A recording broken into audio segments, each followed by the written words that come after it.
arrows, axes high, shields strong.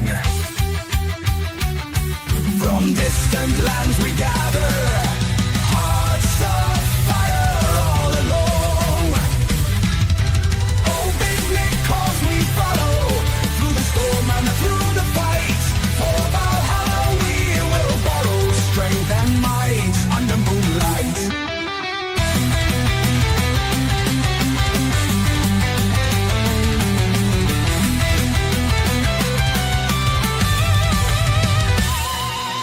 Warriors of the ancient sea, songs of glory dark and bold. In the night, our spirits free, legends born, tales unfold. Oh, big because we follow through the storm and through the fight. For Valhalla we will borrow strength and might under moonlight.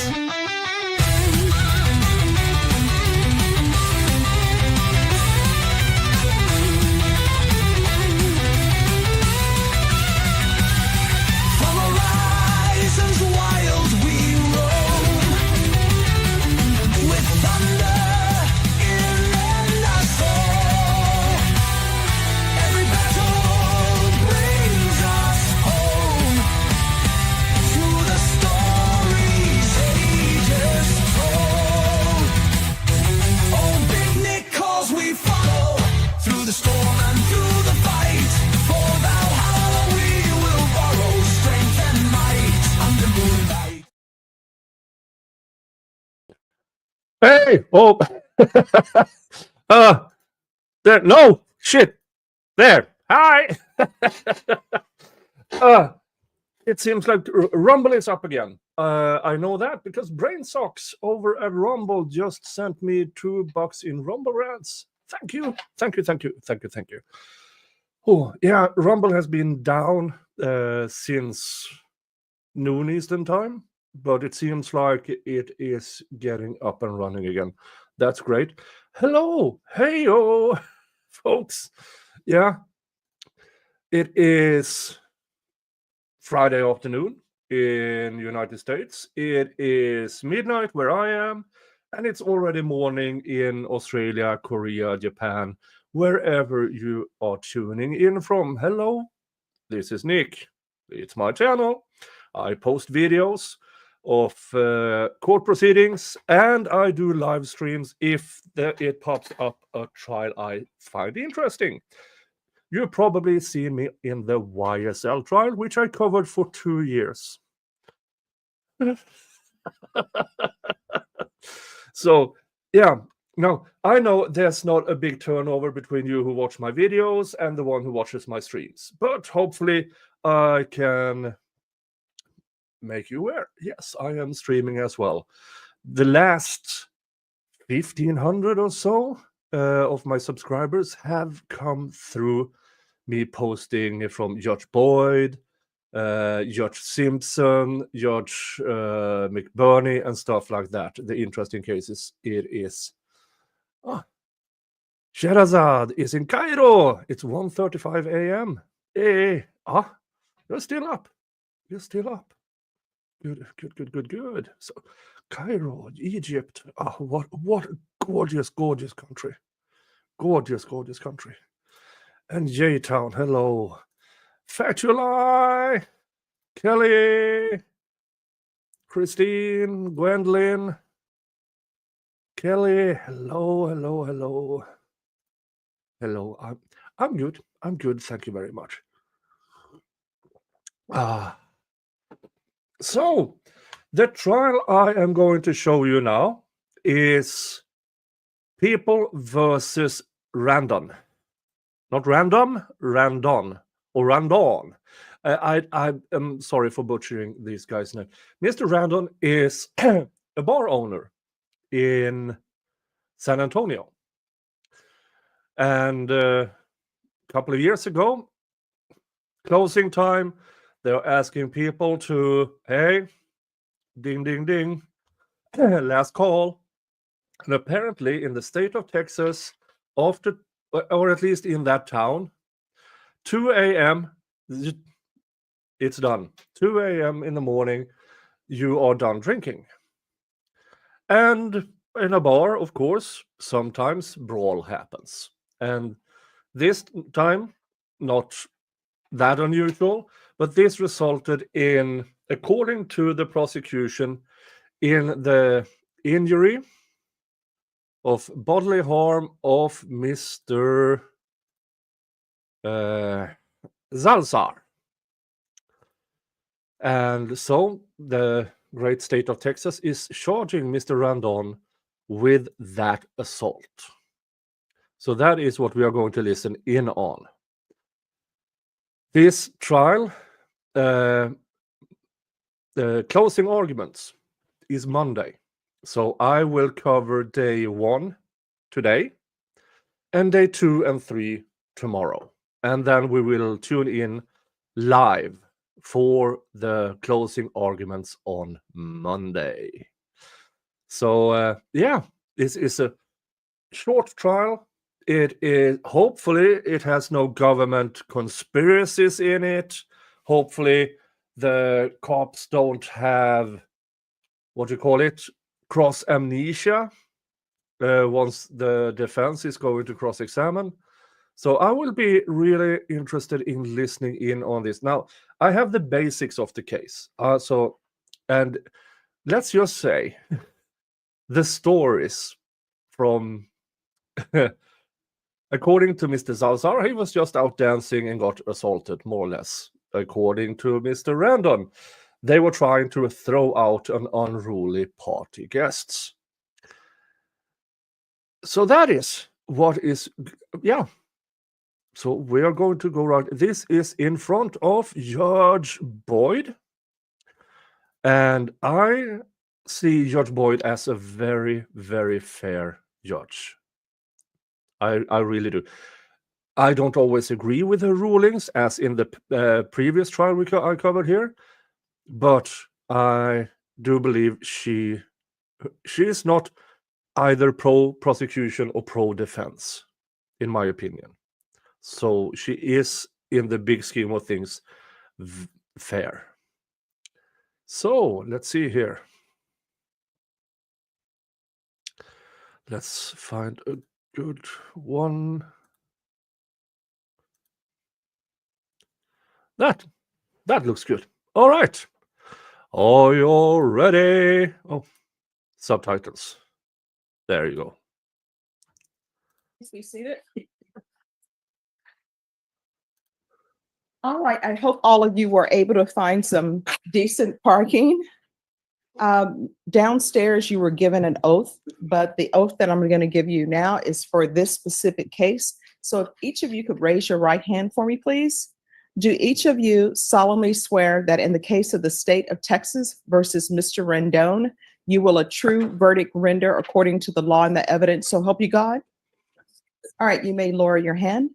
State, you may proceed. Thank you, Judge.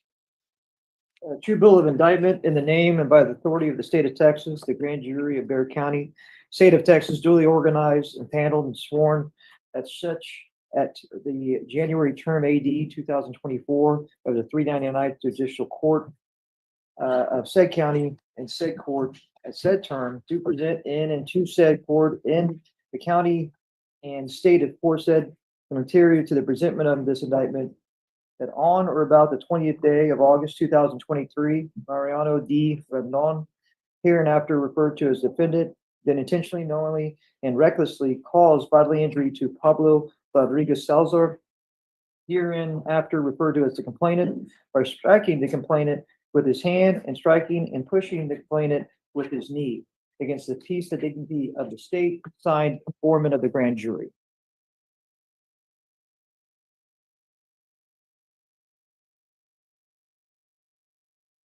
It is the Japanese Yakuza. I'm so glad that you are back. I am so glad that you are better. I know exactly what you are referring to here. He says, "Hey man, sorry about my behavior. I put you through last year with messages and Twitter and everything. I've been improving my health a lot and feel a lot better now. Might pop up another time and say hi, all the best." The Japanese yakuza. He's Swedish. Yes, I know. I remember the conversations we had on X, and again, I'm very, very happy you are feeling better. I'm very, very happy. Thank you for your super chat. Never necessary. If you want to message me on X, you can just message me on X again. And but again, I'm very, very, very happy that you feel better. Thank you so much. And we have Sherazad.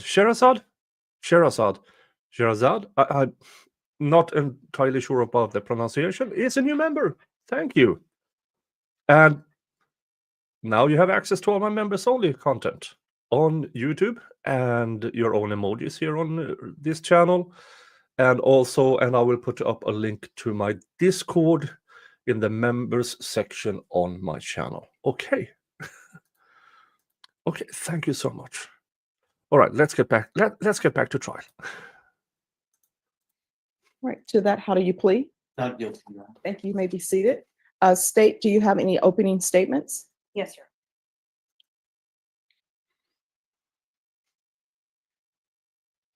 On August 19th of 2023, Pablo Rodriguez's life was changed, and he sustained lasting effects from what happened to him. August 19th was Pablo's birthday, and him and his family decided that they were going to celebrate his birthday. So they go out, they have a family dinner, and you're going to learn that Pablo loves dancing. And for his birthday, Pablo wanted to celebrate and go dance. So he decided that him and his partner Tina were going to go to El Volcán. It's formerly known as Joe's Volcano. It's located on Ingram Road here in Bexar County, Texas. Tina and Pablo arrive at Volcán, and they get there around 11 a.m. They get there, they're dancing, they're having a good time, and they run into some of their family members, Carlos and Esperanza. They're there until the last call, which is around 2 a.m. And at 2 a.m., security guards that are employed at Volcán start going around with a trash can and telling everyone, you need to throw your beers away. You're going to learn that the defendant in this case, Mariano Rendon, that man over there, he's the owner of El Volcán. And the security guards go around and they get to Pablo. And Pablo did have a beer. And the security guard tells him, hey, it's last call, you need to throw your beer away. Pablo decides to take one last swig of his drink, and then he throws it in the trash can. Folks, this is not uncommon, but it is also kind of rude because last call is everybody, they can't buy anymore. I mean, from about half an hour before last call. So you are expected to have finished your beer. And when they go around, hey, sorry, 2 a.m., you know the law. If you haven't drank it by now, you lost out. So this is quite a defiance thing. Yeah, I'm just going to, but then again, not unusual. If you have drank a bunch of beer, you want to finish your last beer. That set into motion events on that night that should have never occurred. The security guard, Tina will describe to you, you're going to hear from Tina, and she's going to tell you that when Pablo discarded the beer bottle, that changed the security guard's demeanor. And it put fear in her, and she got between the security guard and Pablo and said, hey, let's just calm things down. And the security guard grabbed her, and then the security guard grabbed Pablo and slammed him to the ground. Pablo's laying on the ground, and this defendant, Mr. Rendon, walks over. He has no idea what's going on at the time. He walks over and drops his knees into Pablo's side. Due to those actions, Pablo sustained severe intestinal injury, He had to go to the hospital, though he didn't go that night. He went a couple of days later. He was admitted to the hospital because when he got home, he was throwing up and he was under a lot of pain. Once he was at the hospital, he had to have 2 intestinal surgeries, and you're going to hear evidence regarding that. Ladies and gentlemen, the force that was exhibited by the defendant in this case was excessive.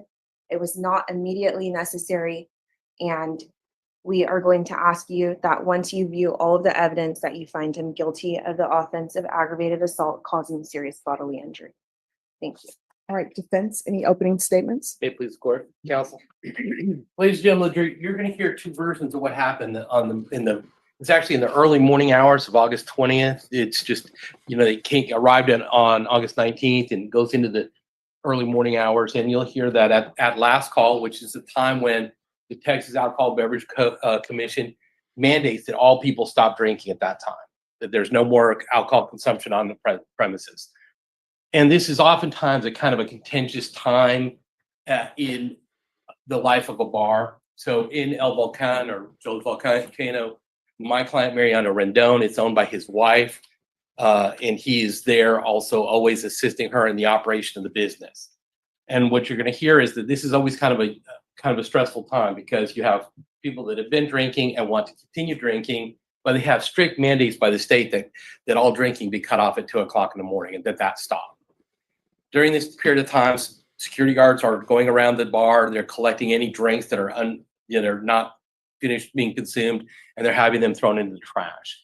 And you're going to hear a totally different version of the events from the event that I imagine you're going to hear from Pablo Rodriguez and Tina Jimenez. And that is that during this confrontation, Mr. Rodriguez is asked repeatedly to give his beer up to the security guards. He refuses to do that.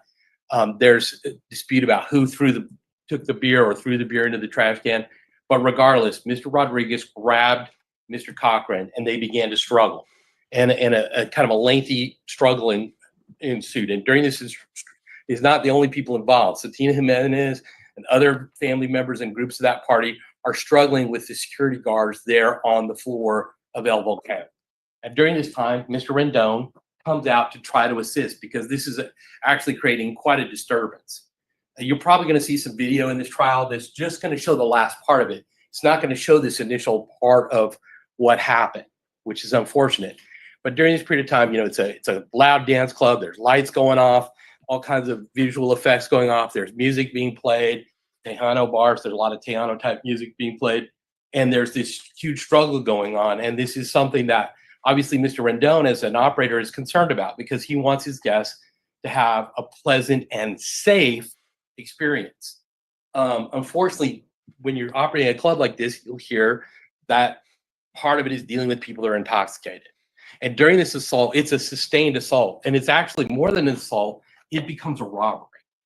And the way it becomes a robbery is Anthony Cochran is dressed in his security uniform. He's a uniformed officer. He has a firearm on his side and he has a radio. And you'll hear that Pablo Rodriguez and his group actually steal the radio off of Anthony Cochran. Not only do they steal it off of his person, they actually leave the premises with the radio. And I expect you'll hear some testimony about that. So You guys in the chat, you over at Rumble, you over at X, what do you think will happen if you take stuff from a security guard at a bar? I can't think of one instance where things don't get out of hand, so to speak. Don't steal stuff from security guards. it's not just, it is actually a felony assault where Mr. Pablo Rodriguez is assaulting Anthony Cochran, a security officer, which makes it a felony. During the commission of that felony, Mr. Rodriguez and his group acting together. I do not know if there is a parallel case against Mr. Rodriguez and the alleged assault on the security guard. Steal the radio off of Anthony Cochran and leave the premises with that radio, which is the property of El Volcan. During this period of time, Mariano Rendon comes down. There's several people all around this area of the dance floor. And at some point, Anthony Cochran gets Mr. Rodriguez on the ground. And for those of you who may be familiar with UFC or that kind of thing, or jiu-jitsu, he's actually got him in kind of a side mount where his body's off to the side and Mr. Rodriguez's body is here. During this time, Tina Jimenez, other family members and onlookers are pushing, pulling, and scratching at people. And Mr. Rendon is trying to keep them off of Anthony Cochran, who he's very concerned about because he has a loaded firearm on his person. And if that firearm is it gets into the custody of Mr. Rodriguez, there's a potential for immense danger to Mr. Cochran, Mr. Rendon, and all the other patrons in the bar. So during this time, as he's trying to assist him, they're trying to get him calmed down. He reaches over and drops his knee onto the stomach of Mr. Rodriguez. Okay. Whether that caused the injuries, that is to be determined. That we'll hear, I'm sure, some testimony about that. But he then later presents with injury. Now, be it known that night, police officers respond to El Volcan, and they arrested no one. They saw the video, saw what they needed to see, talked to everybody, and arrested no one. Because what happened is Mr. Rendon, Mr. Cochran were defending themselves. They were doing Mr. Cochran is doing his job as a security officer, trying to get Mr. Rodriguez out of the bar and stop assaulting people. Mr. Rendon's purpose in doing this, you'll hear, was to defend himself, defend Mr. Cochran, and to defend the patrons in the bar. It's an unfortunate thing that had to happen, but that thing that happened was Mr. Rodriguez's doing. Thank you. All right, state, call your first witness. Judge, we'd like to invoke the rule, but the state calls Officer Soto. All right, are there any witnesses? The only witness I have, Judge, is I have Miss Rendon, but she's not a All witness right, on. if y'all can come forward, please. Yeah.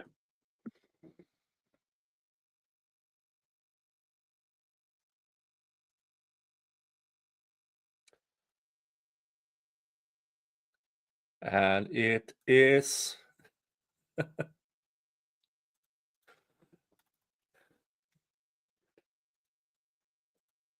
it's a sidebar. Sidebar counter 1. It's been invoked. What that means is other witnesses are not allowed to be in the courtroom while other witnesses are testifying. There's been an exception with Mr. Rendon's wife. The state and the defense have both agreed that they would not be calling her as a witness during this part of the trial. All right. All right, state, call your first witness. State calls Officer Mark Soto.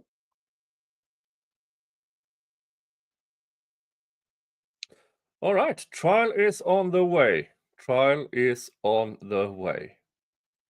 Sometime in the middle of this, I If you will raise your right hand. Do throw you up a solemnly swear and poll affirm the testimony you give will be the truth and and nothing but the see truth, so help you what you God? think so far. All right, thank you. You can have a seat. Make sure you keep your voice up so that members of the jury can hear. And if you'll state your name for the record, please. Mark Soto. All right, off the record for 1 moment. Well, to the members of the jury, I don't recommend that you take notes during the trial. And the reason why I don't recommend that is because you're not allowed to discuss any notes that you have with the jury during deliberation. The official record is the record of the court reporter. All right. This is something I don't agree with Judge Boyd on. I think they should, because to themselves, these notes are good for keeping a recollection of what is actually being said and done and demeanor and stuff like that. They don't have to bring it into deliberations. Just collect the notepads after each day, give them back the day after, and so on. Now, she doesn't ban note taking. She just recommends to not take notes. Right. We're back on the record. State, you may proceed. Hey, Maggie. Thank you, Judge. Thank you for the channel. Thank you Officer for being Soto, how are here. you currently employed? As a patrol officer with the San Antonio Police Department, And how long have you been with the San Antonio Police Department? almost 5 years. As a patrol officer, what side of town do you work? Okay, this when witnesses start, I'm going up to 1.25 speed. Because and if it's too fast, just say so. on? The Northwest Service Center, Okay. And as what type of training and experience did you undergo to become a police officer? we went through the San Antonio Police Academy, which is 8 months of penal code, CCP, arrest, search and seizure, firearms training, driving, tactics, and fighting. Okay. And then after the academy, is there a period of time where you're with a training officer in the field? Yes. Okay, and about how long is that? 3 months with 3 different FTOs, and then 2 weeks of evaluations with 2 different FTOs. Okay. And as a patrol officer with SAPD, are you a certified peace officer? Yes. Okay, and as a patrol officer, what are your duties with the police department? Mostly responding to 911 calls and calls for service. Okay. Now I want to turn your attention to August 22nd of 2023. Were you employed as a police officer with the San Antonio Police Department on that day? Yes. And do you recall, was your title and assignment the same on that day? Police officer. Okay, and were you still at the northwest side of town? Yes. On Okay. patrol. All right. And were you assigned to a call under SAPD 23-18-75-88? Yes. Now on that day, were you in a uniform? Yes. Okay, and were you in a marked patrol unit? Yes. And were you dispatched? Well, did you write a report under that case number? Yes. Okay, would it help you refresh your memory if you had a copy of that? Yes.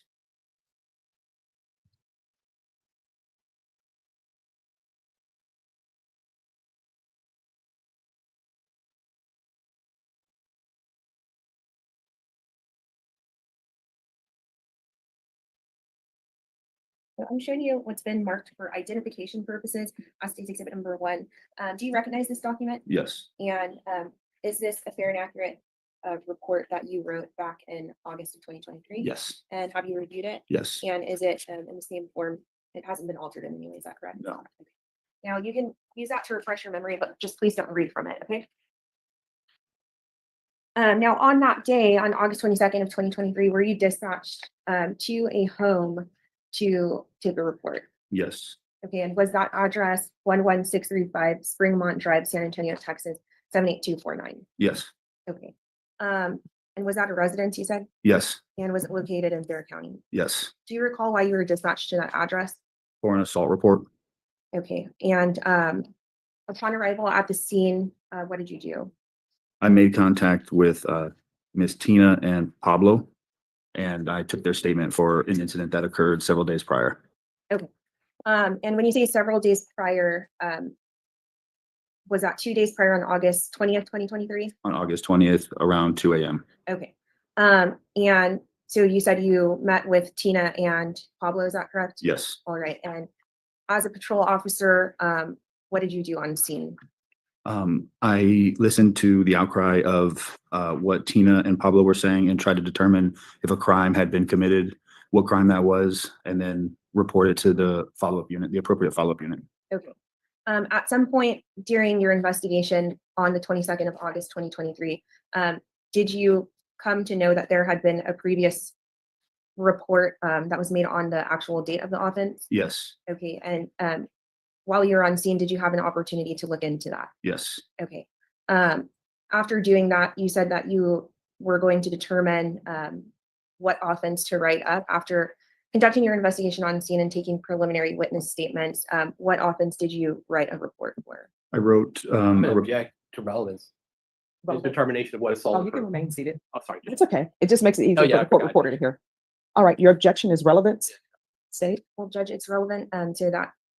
Well, going to the prior call, responding to Mr. Bloomquist's allegation in the opening statement that nobody was arrested, goes to show the investigation that this officer conducted while on scene and why it was sent to a follow-up unit. All right, so if you could ask your question, please, and then I'll make a ruling. So based on everything that you learned, what was the result of your investigation there at the home? that there was a assault bodily injury charge. And All right, with I with regards to, I his- object to the legal conclusions about the offense that would have been committed. And if I take them to board, I just. on the all right, basis with of that. regards to the legal conclusion, the Yes, court yes. was to sustain that. So after taking the statements of Pablo and Tina, what did you do with the case? I wrote up the report for two offenses, one with Tina as the victim and one with Pablo as the victim. I contacted a detective with the follow-up unit, and I researched the. In my opinion, what the defense were talking about when they said no arrests were made, they are talking at the bar. And the prosecution, well, a few days later, there was this officer determined an offense had been made. Yeah, but that's not at the bar. So, Previous incident that had happened on the night of the incident. Okay. And once the case is handed off to a follow-up unit, do you have any more involvement in it at all? No. Okay. We pass the witness, Your Honor. Defense? My name's Larry Lucas. I represent Mariana Rendon, the defendant. We've never met before today. Is that correct, officer? Correct.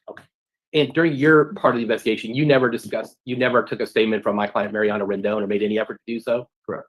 And you never made any effort to take a statement from Anthony Cochran, the security guard on duty at that time. Is that correct? Correct. So the only version that you had was the version of the two people that came in and reported to you directly, correct? Yes. But obviously in an investigation, you would want to have them take the statements of all people involved, correct? If they were there, I would. But you didn't make any effort to go take such statements, correct? Correct. That's the detective's job. I'll pass it. No further questions. All right, is this witness excused or subject to recall?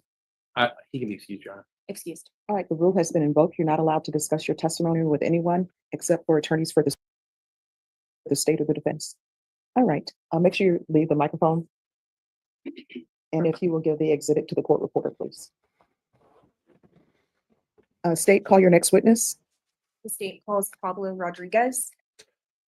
okay, they are going right into the alleged victim. Can we approach? Yes.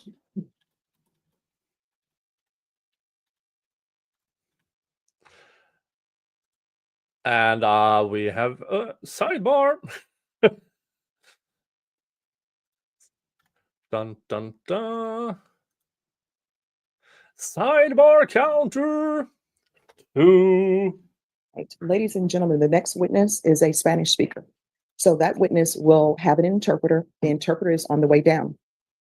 You are to listen to the questions that are asked of him in English, and the responses that come to you in the English language are going to be from the interpreter. If you speak Spanish, you are not allowed to do your own interpretation of what the witness is saying. The interpreter's rendition in English is what the witness is saying for purposes of your receiving the evidence. Does everyone understand?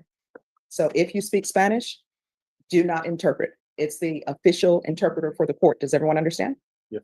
All right. And I say it's the interpreter for the court, but it's the interpreter for all the courts. Okay. All right. So they should be here in about 3 minutes. Does anyone need a break before they come down? All right. So just give us a moment and they'll be on their way. Okay. Let's skip ahead.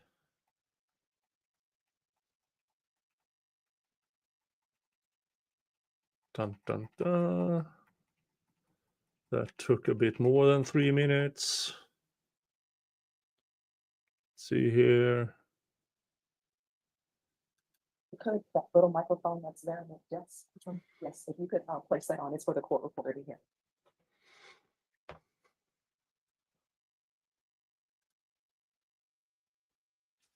All right, we have an interpreter for this witness.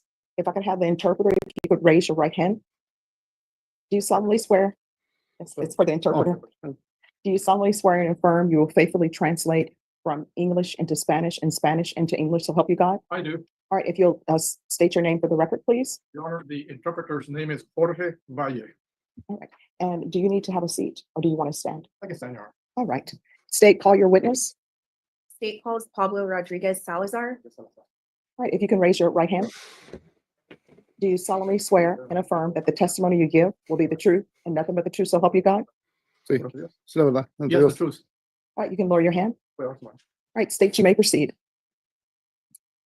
Mr. Rodriguez Salazar, how old are you currently?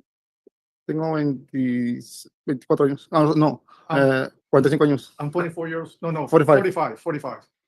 Okay. And what is your date of birth? Es 1980. 1980, Ujú. And the month? 18 de agosto. August the 18th. Um, do you currently live in San Antonio, Texas? Sí, Yes, How long have you lived in San Antonio, Texas? como 6 años. like 6 years. Do you have a partner here that's in San Antonio, Texas? Sí, Yes, Okay, and what is her name? Tina Jiménez. Tina Jiménez. Tina Jimenez. Now I want to take you back to the night of August 19th, going into the morning of August 20th of 2023. Do you recall that day? Yes, Were you doing anything special that day?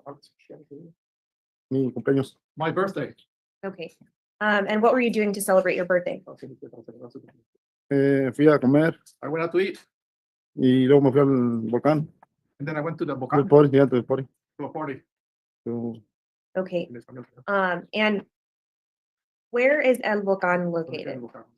en la Ingram, On Ingram, 410. 410. Okay. And is that in San Antonio, Texas? Sí, Yes, In Bexar County, Texas? yes.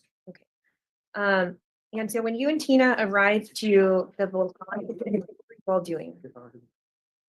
estábamos, bueno, cuando fuimos al volcán, fuimos a bailar Well, we went to the Volcan, we went dancing ujú, para mi cumpleaños. for my birthday. Okay. And while you were there, dancing at El Volcan, were you drinking any alcohol? Sí, sí, Yes, yes. Do you recall what kind of alcohol you're drinking? como unos cuatro cervezas. Like four beers. Okay. And do you recall about what time you arrived there at El Volcan? Como que llegué, como a las 11:20 por ahí más o menos. Around time, like what time I got there? Around 11:20, more or less. Okay. And about how long did you stay there? Do you recall? A las 11:30 hasta como a las 12:30. 2:30. From 11:30 to 2:30. 2:30. Okay. Now around the 2 a.m., 2:30 mark,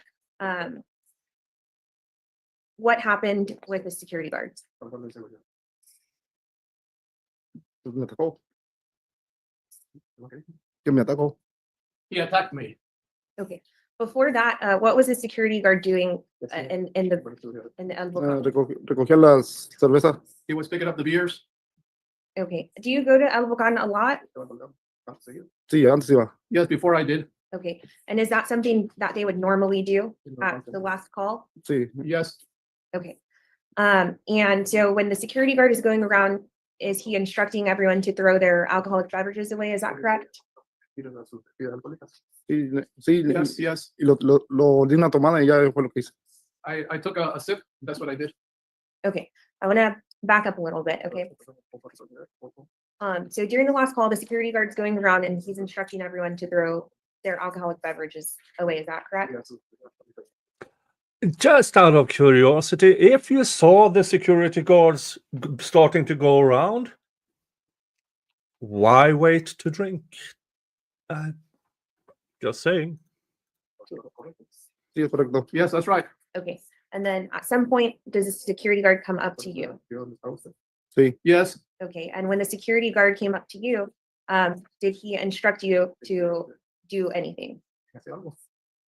cuando le puse la cerveza a otro basurero, when I put the beer in another garbage can, no el que traía él, el que not the otro, one he had, another one.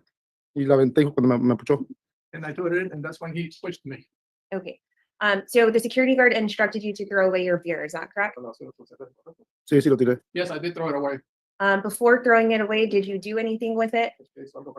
No, nomás la tiré a la basura. No, I just threw it in the garbage. Okay. Before you threw it in the trash, did you take one last sip of it? Yeah, Sí, no, deleting. sí, All right. Sí, la última porque. Just one second. When one of the attorneys makes an objection, I need you to stop speaking. Okay. All right, so your objection to leading is sustained. All right, State, ask your next question. Thank you. When the security guard told you to throw your beer away, did you immediately throw it away? Objection leading. Overruled. La tiré. I did throw it away. Okay. And you said, did the security guard have 2 trash cans, or how many trash cans did the security Bueno, guard have? Él tenía una y una estaba allí a un lado. Well, he had one and there was another one to the side. Okay. Which trash can did you throw your beer in? La que no la que estaba a un lado. The one that was to one side. Let me get this straight, Mr. Rodriguez. You get approached.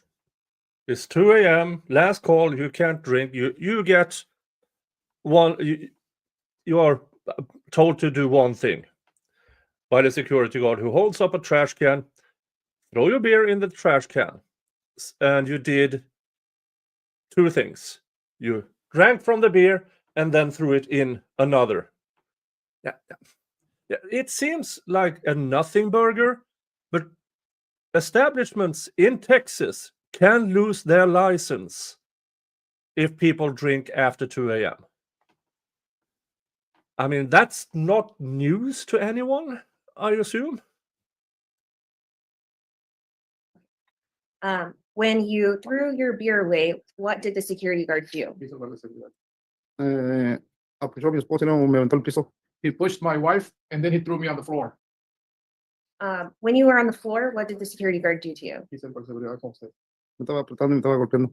He was squeezing me and he was hitting me. When the security guard told you to throw your beer away, did you hit him? No, No, ni lo toqué. I did not even touch him. Did you ever touch the security guard before you were on the ground? No, nada. No, nothing.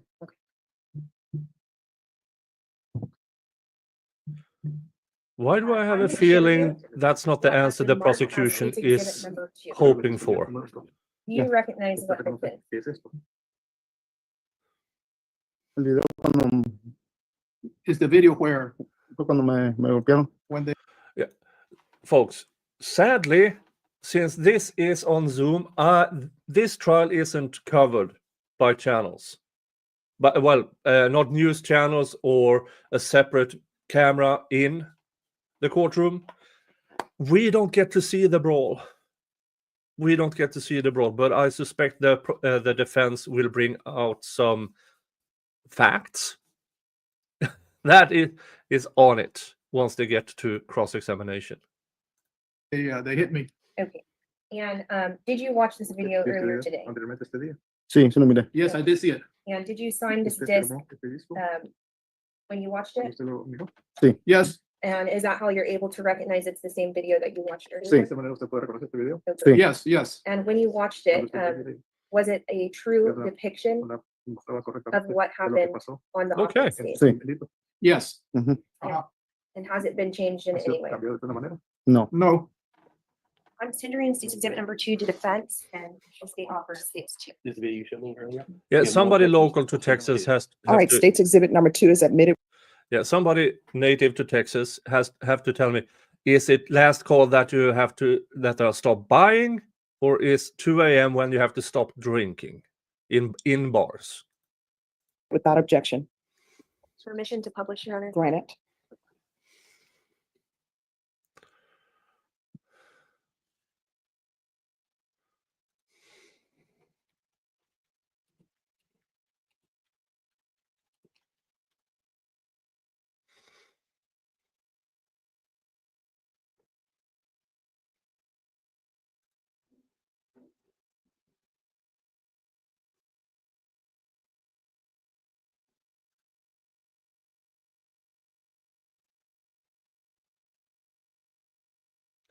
All right, I'm checking it out. Yeah, it actually says regarding the law in Texas, they have to stop serving, not stop drinking. Mr. Rodriguez, When you were on the Huh. floor with the security guard, what was the security guard doing for you? ¿Qué le estaba haciendo con usted? Me estaba como apretando para no mover. He was holding me tight so I couldn't move. Okay. What, did he do anything regarding your face? Hizo algo él en cuanto a su cara suya. Sí, me pegó en la cara. Yes, he hit me in the face. Okay. What did you feel when he was hitting you in the face? ¿Qué sintió usted cuando él le pegó en la cara? Siento como que me ardía. I felt there was a burning sensation. Okay. And at some point while you were on the floor, did something happen with your stomach? Pasó con su estómago, ¿sí? Yes, Can you tell me what happened? Es decir, ¿qué le pasó con su estómago?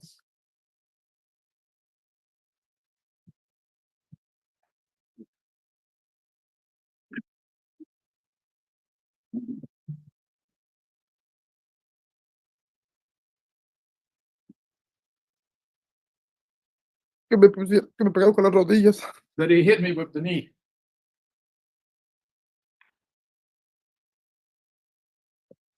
I'm going to publish for the jury Stacy exhibit number 2.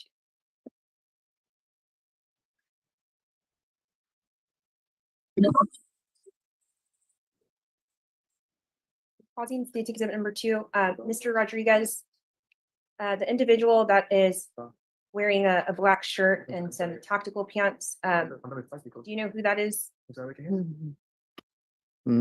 Security. Security. And this individual with the jeans and the boots right here, who is that? Soy yo. It's me. I'm resuming Stacy exhibit number 2.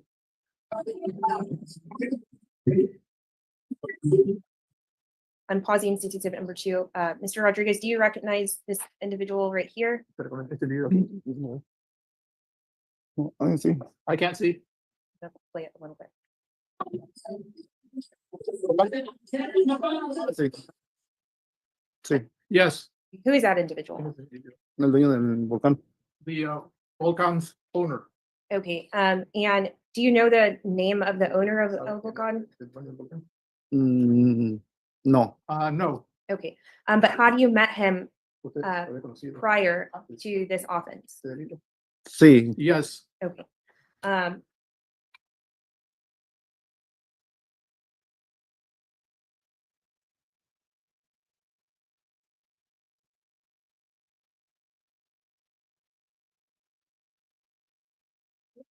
It's been marked as state exhibit number 3.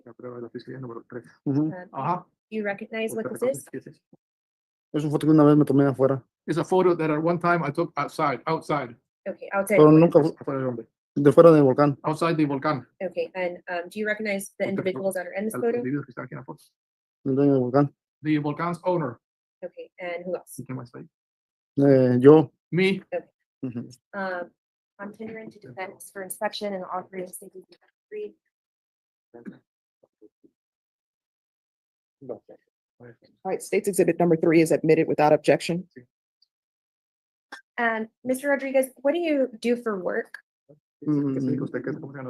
Mecánico. mechanic. Okay, and regarding state exhibit number, regarding, excuse me. Regarding state exhibit number 3,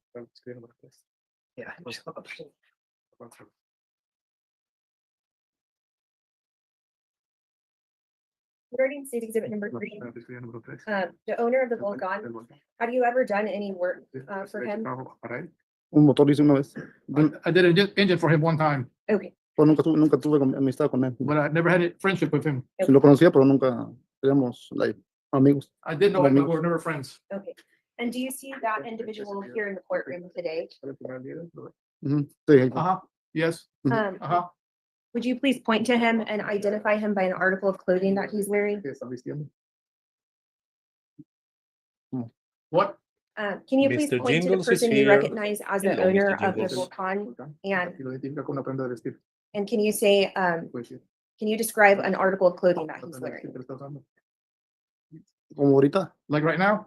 Yes, pues, con una chamarra de, como de estas, ¿cómo se llaman? Como cafecitas y su de esta, ¿cómo se llama? Su camisa como color no sé cómo te diría, como rayadita, He's got like con cuadradita. a brown jacket and the shirt, I don't know how to describe it, but it's kind of like striped shirt. I'm gonna publish State Exhibit number 2 in its entirety.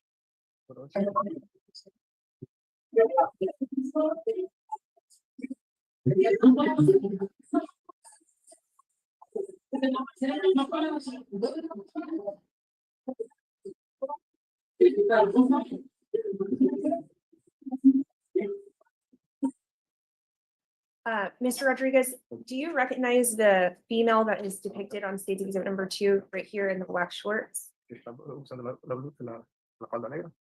Sí, Yes, Who is that? Esperanza. Esperanza. Okay, and the male that is holding her, do you recognize that person? Carlos, Carlos, And who is Carlos? mi sobrino. my nephew. Now regarding that night, did you go to El Volcan with Esperanza and Carlos or no? No, No, fui con mi señor nomás. I just went with my partner only. Ajá. Luego ellos llegaron ahí. After that, they arrived. Okay, and then at some point, did you all start hanging out with each other? Sí, sí, Yes, estamos para yes. bailar y tomar una cervecilla. To dance and drink a few beers, that's it. Okay.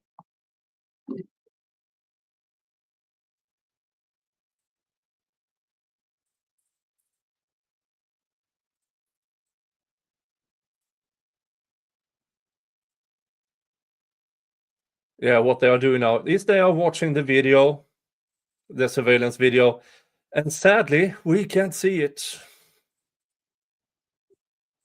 So we have to go by the descriptions they are saying after they have watched that section of it.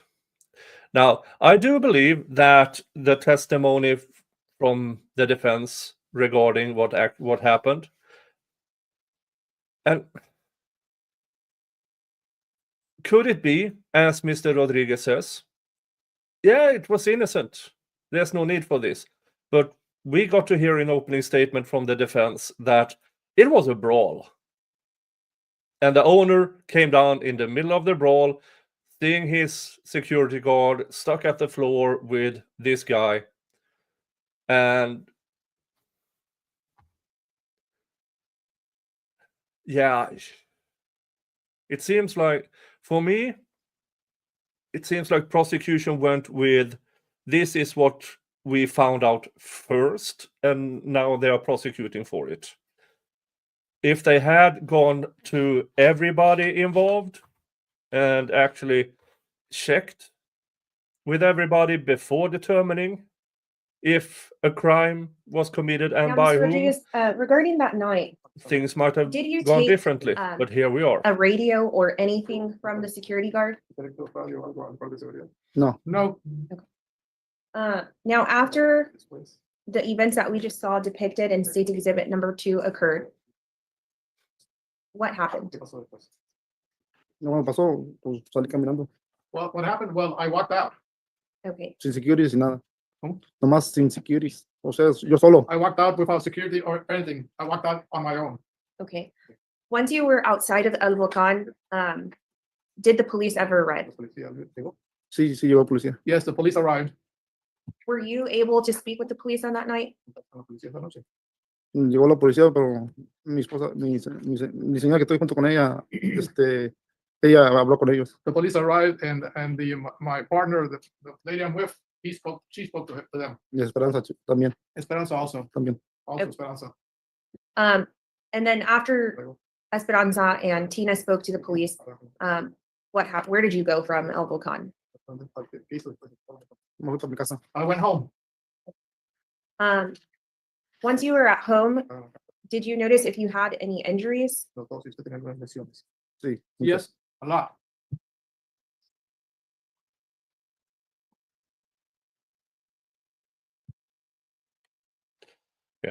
And yes, folks, why is this guy talking so much? It's a commentary I'm going to show channel. you a series of photographs. Just saying. Now, for you who don't want my commentary, I will post this as a separate videos so you can watch without me nagging on you. Okay? I will do that on Sunday. Exhibit number 8.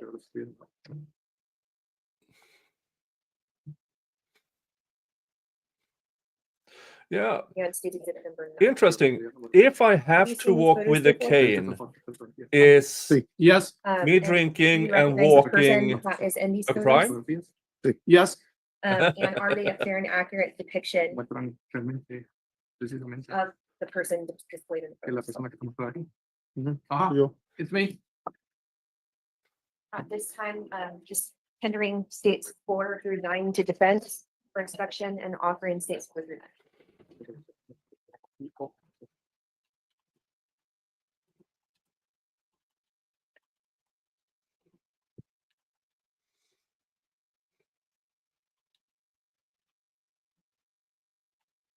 Right, States Exhibit 4 through 9 is admitted without objection. Permission to public hearing. Granted.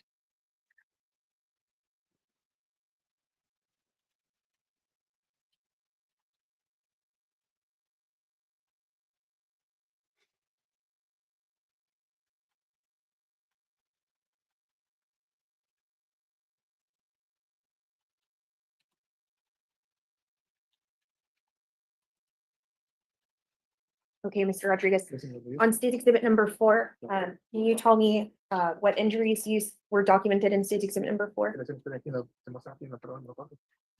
Me golpearon en los ojos, en la cara. They hit me in the face. Okay, and if you see state exhibit number 4, what I'm pointing at, what does your eye look like right here? Porque cuando me golpearon, como que quebraron algo adentro. Because when they hit me, it looks like they broke something inside. Regarding state exhibit number 5, what color is your eye here? Cuando me pegaban en el piso, When they hit me on the floor, What color is your eye right in state 5? como morado. like purple. On state exhibit number 6, do you see any injuries depicted in state exhibit number 6? Cuando como que me agarraron como trae una cadena de oro. When Como que, they, como que no sé si la jalaban o algo así. when they grabbed me, since I had a gold chain, I don't know if they pulled that on that or not. In state exhibit number 7, do you observe any injury depicted here? Yo creo que creo que cuando estaba ahí en el piso, como que me querían, no sé, como que me querían forzar, o no sé. Like algo así. I was on the floor, it looks like they wanted to force themselves up on me, something like that. And state exhibit number 8. I'm not a fan of him narrating what's going on in the video. He can testify to how he felt, how he perceived it, but I'm not a fan of him narrating what he thinks happens on video. What is going on with your hands? Nada, no hice nada. O sea, no, Nothing. están limpias. They're clean. And state exhibit number 9, what is that? Era cuando me agarraron como con la cadena, como cuando me la jalaban o algo Like así. they grabbed me from the chain, like they pulled it or something. Now, when you got home from Alwakan, besides the injuries that we just saw, what else happened to you? Yo cuando fui a mi casa, yo cuando pasó todo, ya fui para mi casa y me fui When I got home, I just went home and y tomé fotos de mis manos y de todo, que yo no había peleado con nadie de I ellos. took photos of everything, my hands and everything, showing that I did not fight anybody. Did you go anywhere from your home after that? No, No, no. no. At some point, did you get sick? Además sentía mucho golpe, mucho como dolor. Oh, I just felt like a lot of blows, like a lot of pain. Okay. And regarding your stomach, what happened with your stomach? Empecé como a sentir dolor. I felt like starting to feel pain. Okay. Did you have anything that was happening to you that caused you to go to the hospital? Sí, Yes, What happened? vomitaba verde. I was vomiting green. Okay. Did you go to the hospital? Yes, sí. Yes. And at the hospital, what were you treated for? Para operarme. Para calmar el dolor y luego operarme. To calm the pain and then afterwards to operate on me. And about how many surgeries did you or operations did you have to have? 2. 2. And what location of the body were those operations? Por un ladito de aquí. To one side over here. Can you name the body part, please? I'm sorry. Can you please like name the body part of the ¿Qué puede decir Operation. el nombre de mis destinos. It's my intestines. Okay. How long did you have to stay in the hospital? ¿Cuánto tiempo tuvo que quedarte en- Un mes. 1 month. Okay. And once you were released from the hospital, did you speak with detectives for this case? Te hablo con detectives acerca de este caso. Sí. Yes. We pass the witness. here. Defense. Next, one second.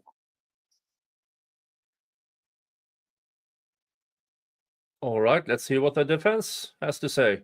Mr. Rodriguez, you and I have never met before today, is that correct? Correct. Correcto. Correct.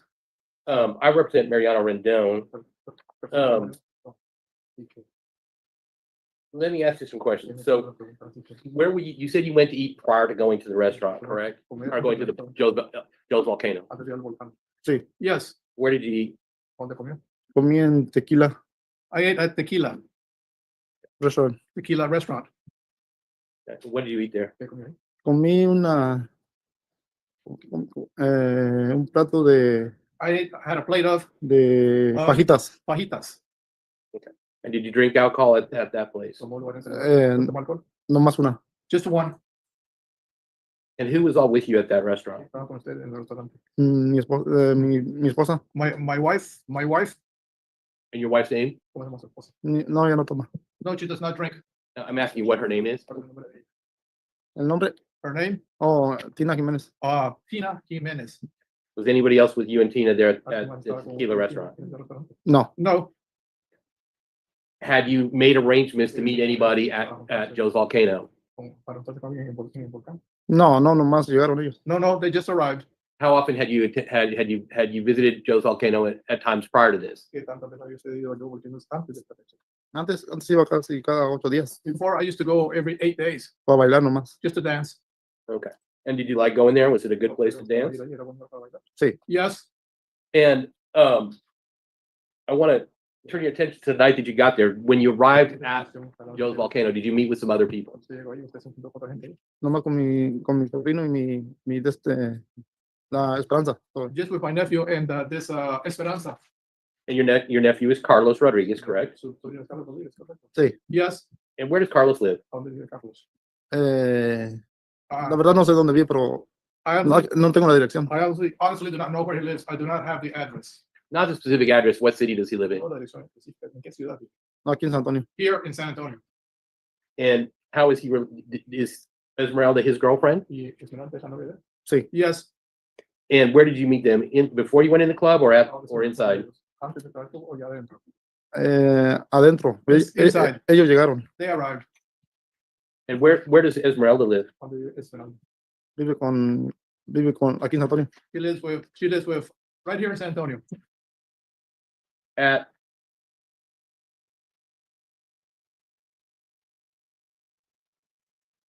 While you're in the bar, you were drinking, correct? Como en el bar. What Estaba do you mean the bar?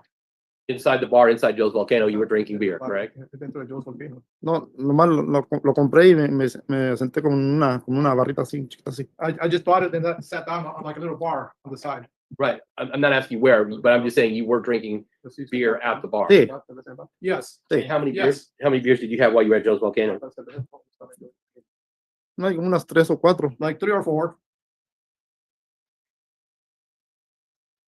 Do you remember telling an officer 3 or 4. And now that is what he's testifying to. He's under oath. We are supposed to believe him. Yeah, but that's on that bar. How much did he have to drink at the dinner on the way to this bar? And normally, I mean, for instance, in a DUI case, when cops ask the person in the car, how much have you had to drink? Only a couple of beers, and then you find out they are blowing 0.20 or something. But 3 or 4 beers, yeah, you're probably over the legal limit. Well, no, there's not that kind of legal limit, but if he were to drive, it would be drunk driving with 4 beers.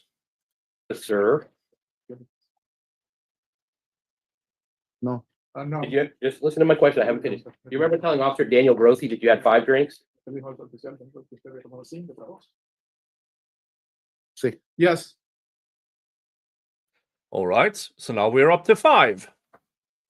So at last call, Anthony Cochran and another gentleman come up to you, and the other gentleman is holding a trash can, correct? Sí. Yes. And they're collecting alcohol, Yes. and you knew that they did this routinely because you mentioned earlier that you'd been there other nights when they collected alcohol at 2 a.m. Sí. Yes. Yes. And you understand that the bars have to follow certain rules and regulations about when somebody can and can't drink, correct? Sí, correcto. Yes. Correct. And the fact is that Mr. Cochran and this other gentleman asked you to put your beer into the trash can, correct? Sí, Yes. sí lo tiré. I did throw it away. What kind of beer were you drinking? Modelo. Modelo. And that Modelo was in a glass bottle, correct? Sí. Yes. And the fact is that Mr. Cochran had actually asked you repeatedly to put the bottle in the trash can, isn't that correct? Cuando me dijo, nomás le di una tomada y ya la dejé en otro basurero. When he told me, I just took one sip and then threw it away in another trash can. Okay. Why didn't you throw it in the trash can right where they had right in front of you?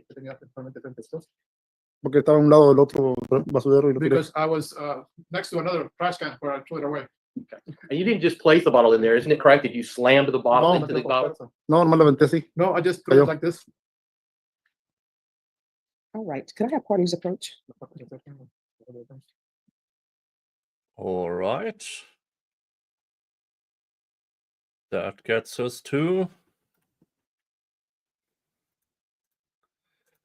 sidebar counter 3 in this trial, and we are an hour in.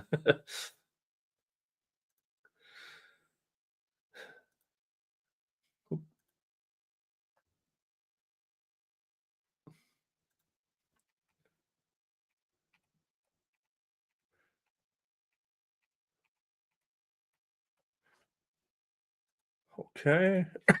Sorry. What happened now? That's a long sidebar.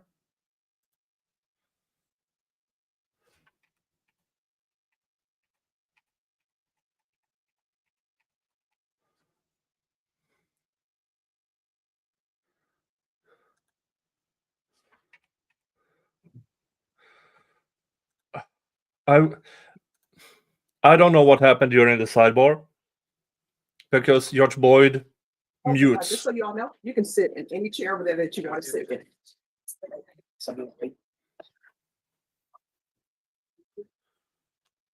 So I can't tell you what they were discussing during this sidebar.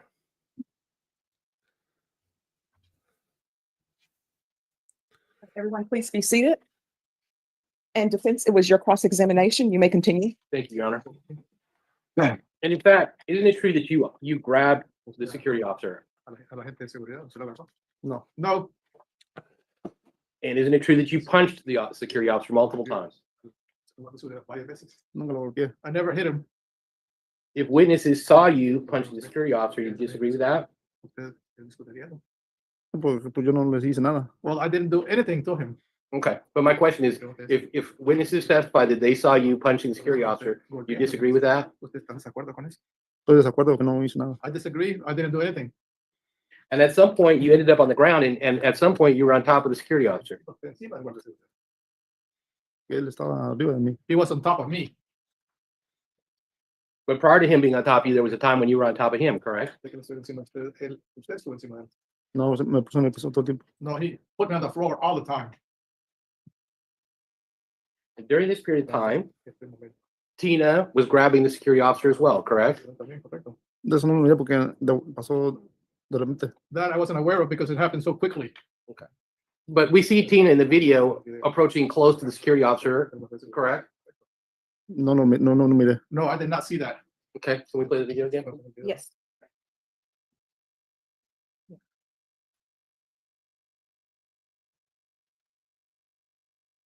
I wish they had more of this security camera. Because now because if his hands have no injuries, and the claim is that he hit or punched the security guard several times, he would have injuries to his hands. In my opinion.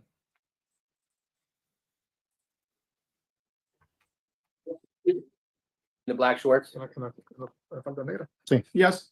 Okay. And who is this person that's holding Esmeralda back? I don't know. Esmeralda, pero teniendo quién es. Mi sobrino, Carlos. My nephew, Carlos. And the reason Carlos is holding Esmeralda back is because she's getting involved with the fight, correct? Que se está involucrando en la pelea, ¿cierto? ¿Quién, Carlos? Who, Carlos? No, Esmeralda is getting involved in the fight, and Carlos is trying to pull her away. Y Correct. Carlos está tratando de retroceder. Judge. Sí, Yes, cierto. that's true. Okay. Second. Sorry, object to speculation. He's testifying. He was there. Oh, He you can also- remain seated, counsel. Okay, sorry. He was there. He saw the video. He's the one that sponsored this video, saying it's an accurate depiction of. All right, with regards to the last question about what he believes the other person is doing, the objection to speculation will be sustained.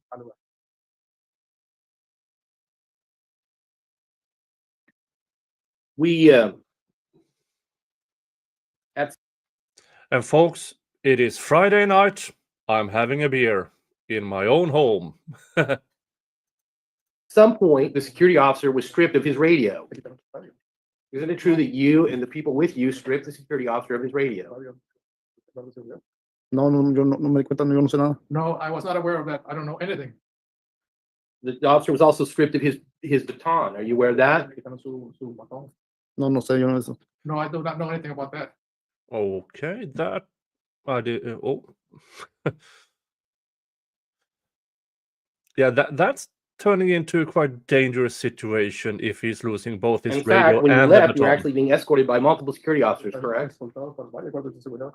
No, salí solo No, I Pues- walked out alone con mi esposa y con Carlos y esta Esmeralda, with my wife, Carlos, and this Esmeralda, solos. alone. And you're saying there were not security officers with you at that ¿Sabía que time. me había hablado sobre con usted cuando salió? No. No, Once you got outside, why didn't you talk to the police? porque no habló usted con la policía. No, pues ella fue cuando ellos hablaron y ya, pues ellos hablaron a la policía para hacer el reporte. No, it was they that called the police to make the police report. I understand, but you're here telling us that you're the victim of a crime, correct? No hay delito, ¿cierto? Sí, pero ellos fueron los que hablaron. Yes, but they were Okay. the ones that called. I understand whether they were called, but if you're telling us that you're the victim of a crime, why wouldn't you report that crime to the police? Why wouldn't you want to talk to the police and tell them that you were the victim of a crime? Le reporté eso a la policía y dijo a la policía que usted fue víctima del delito.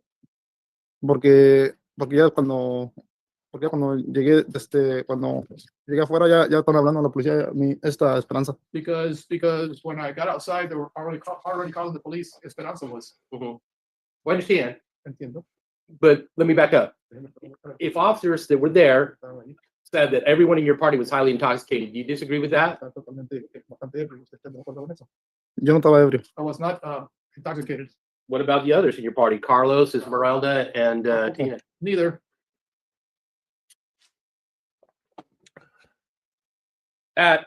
Okay, so you're there on scene, right? The police are right over there talking to Esmeralda and Tina, and you don't even approach to go talk with that police officer and tell them what happened, correct? Sí, porque yo pues ellos estaban hablando ya con ellos, dije, pues ellos van a hacer el reporte. Yes, because they were already speaking to them, and I said, well, they're gonna do the report. Yeah, but the bottom line is you're the person that was experiencing these things. You talking to the officer is important, don't you agree? No quería que hablar con gente es importante, ¿está de acuerdo? Sí, ya cuando llegué a mi casa, entonces hablé a la policía y yo hice el reporte. Yes, when I got home, I called the police and made a report. Well, they're right there in front of you. Why, they're right there at the scene. Why not go talk to them while they're there? No sé, estaba en pánico yo. No, I don't know. I was in a panic mode. And part of the reason you were in a panic mode is because you just assaulted a security officer, correct? And you were concerned that you would be arrested. No, yo no pregunté a nadie, No, I did not hit anybody. nadie. Nobody. Well, then why not go and tell your story to the police that are sitting right next to you? Están parados, al lado suyo. Ellos nomás hicieron el reporte y no quisieron hablar con nadie de nosotros. They just made the report and they didn't want to speak to any of us. But you saw them actually speaking. They actually Sí los, spoke to sí you los miré, pero yo no when les they dije nada a arrived at the ellos. scene. Yes, I did see them, but I did not say anything to them.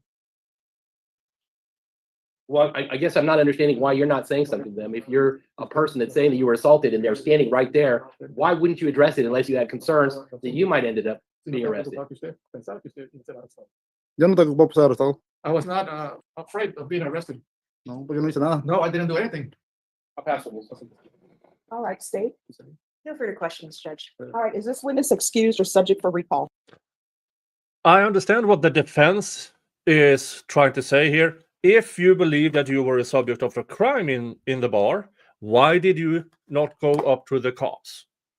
And now, in this situation, it's kind of natural if you have been active in a fight to not want to talk to the cops, because the risk of you being arrested is higher than usual. So I understand where the defense is coming from here. Now, again, it is very unfortunate, in my opinion, that Mr. Rodriguez had to get surgery for his injuries. I do believe that's beside the point, because this is about what happened in the bar. And it was a bar brawl, because it seems like Mr. Rodriguez and his birthday party, the people in it, just didn't want to stop drinking. And the cops who actually responded to the scene and talked to the people involved, I'm guessing that the bar owner didn't want to press charges. Neither did the security personnel, and neither did Mr. Rodriguez and his family. I mean, the only reason they are there here in trial is because Mr. Rodriguez got injured. He waited a few days before going to hospital, and then he had to stay in hospital for a month. And then he decided to press charges. Well, you tell me, chat, over at Rumble, over at X, here at YouTube. You tell me what your interpretation is of this. Subject to recall, Your Honor. All right, the rule has been invoked. You're not allowed to discuss your testimony with anyone except for attorneys for the state and attorneys for the defense. You may be recalled as a witness, so make sure that you're available. Do you understand? All Yes, yes. right, thank you. Your Honor, may the interpreter be excused? Yes, Thank you. thank you. Oh, make sure you leave the mic behind. All right, that was Mr. Rodriguez. State, call your next witness. The state calls Dr. Mark Guntz. Dr. Mark, probably there to address the injuries.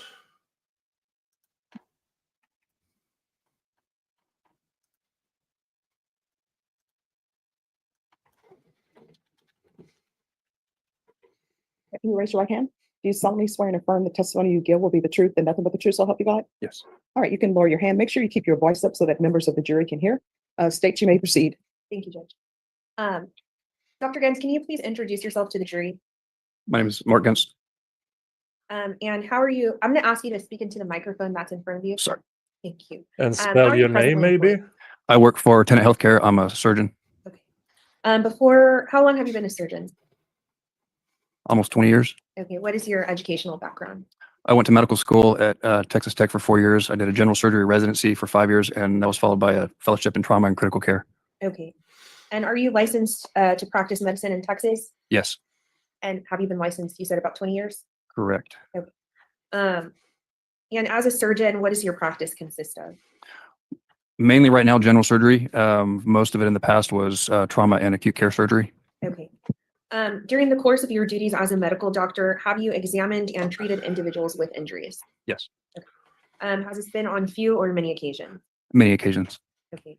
And prior to your employment now, where were you employed? I was a trauma surgeon for 13 years in the Air Force, and following that, I worked at various level 1 trauma centers. In August of 2023, do you recall where you were working at the time? North Central Baptist. And I guess just in your duties, what type of injuries do you normally see and deal with? I've basically seen the entire spectrum of blunt force injuries and penetrating injuries and blast injuries. Now, back in August of 2023, did you examine and treat Pablo Rodriguez? Yes. And when and where did this occur? I'm sorry. When and where did this examination occur? It was in August of 23, like you said, and it was at North Central Baptist Hospital. Did you document any injuries that you observed on him? Or let me He- rephrase my question.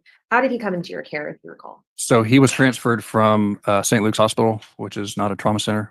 We are a level 3 trauma center, and he was transferred for that reason. He had been there a couple of days before, and they had diagnosed him with a orbital wall fracture, an eye socket fracture.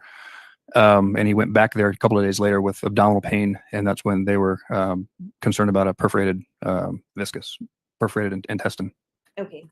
And once he came into your care, what steps did you take to treat him? I looked at his CAT scan before they sent him over, so he basically went straight to surgery. Okay, when you observed the CAT scan, what did you observe in the CAT scan? The most telling sign was air outside of the intestines that should not be there, which typically indicates a perforated viscus. Do you know what could be a cause of that? There's many causes of it. Is that consistent with some type of like trauma induced on the body? Blunt force injuries to the abdomen can cause perforations, yes. Okay. And so I guess, can you describe when you took him to surgery, what steps did you have to take to repair that injury? So I opened his abdomen, and then I, for our trauma laparotomy protocol, did a thorough stepwise examination of the abdomen. And when I got down to his sigmoid colon, which is the towards the end of the large intestine, there was a defect in, it's called the mesentery, which carries the blood vessels out to the intestine itself. There was basically a big hole in that, and just on that in that segment there was a perforation of the sigmoid colon. And so in order to sometimes you can repair those. In his particular case, I didn't think it was wise to try and repair it, so I had to remove that segment of his intestine. Okay. Did Pablo Rodriguez describe to you how and when these injuries were inflicted on him, if you recall? He told me that he was in an altercation. It was a blunt assault. He didn't remember a lot of the details about it, but I believe it was a couple of days before I initially met him. And after you performed the surgery on him, did you have to do any follow-up treatment? So he was in the hospital for several days after surgery and was discharged home. He came back in, I can't remember exactly how long. It was roughly 2 weeks after the initial operation. So he was not in hospital for a month. He was discharged after a few days, which is normal, and then came back for checkup. With a bowel obstruction, high-grade bowel obstruction, and that did require another operation. And what is that? Are bowel obstructions common or consistent with the intestinal issue? So typically, bowel obstructions are the result of prior surgeries. Oh. They're from scar tissue. We call them adhesions, basically scar tissue that forms after any surgery that you do. You can have a bowel obstruction from a traumatic injury as well, but his were due to the adhesions from the original surgery 2 weeks prior. Okay. And then after, what did that surgery consist of? So in addition to that, he had it's called a fascial dehiscence, where the muscle separates because he was very distended. When you have a bowel obstruction, the bowel swells up and there's a lot of pressure on the inside of the abdomen, so that puts stress on the stitches. So the stitches pulled through the fascia, which is basically the muscle that closes the abdomen, and so that had come apart. So I repaired that. I basically opened the incision, went back into his abdomen and explored him again. There was a cleared area that was obstructed by a piece of scar tissue. Okay. And so, knowing all of that, what was Mr. Rodriguez's prognosis? The prognosis. Was it just the bowel obstruction and then the part of the intestine that you had to remove? Correct. So, right. So the second operation was for the bowel obstruction and due to all the adhesions and repairing the fascial dehiscence. Okay. His prognosis was fine after that. He did fairly well. I was in the hospital for a few days later. I left his skin open, so we had to let his wound heal from the inside out, which took several weeks.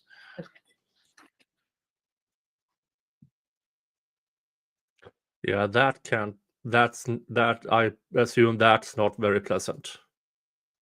But that second injury, that was from the operation, not from, well, you can always say it's indirect result of the actual original injury.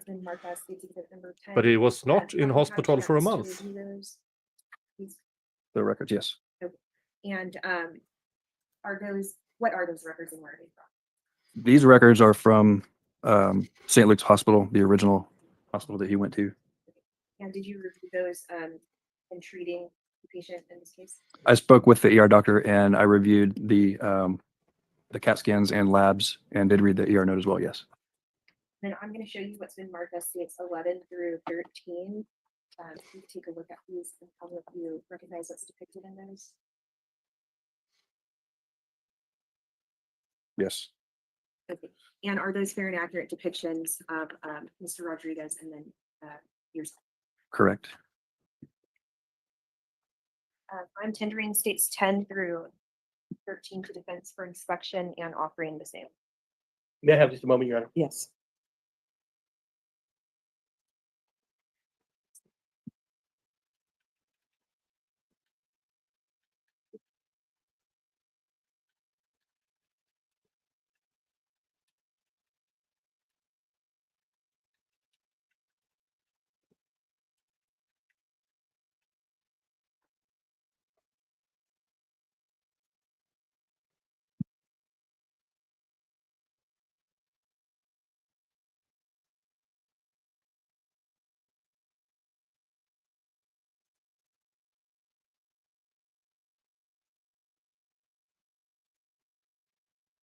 Okay. Ten. Judge, I have no objection to states 10.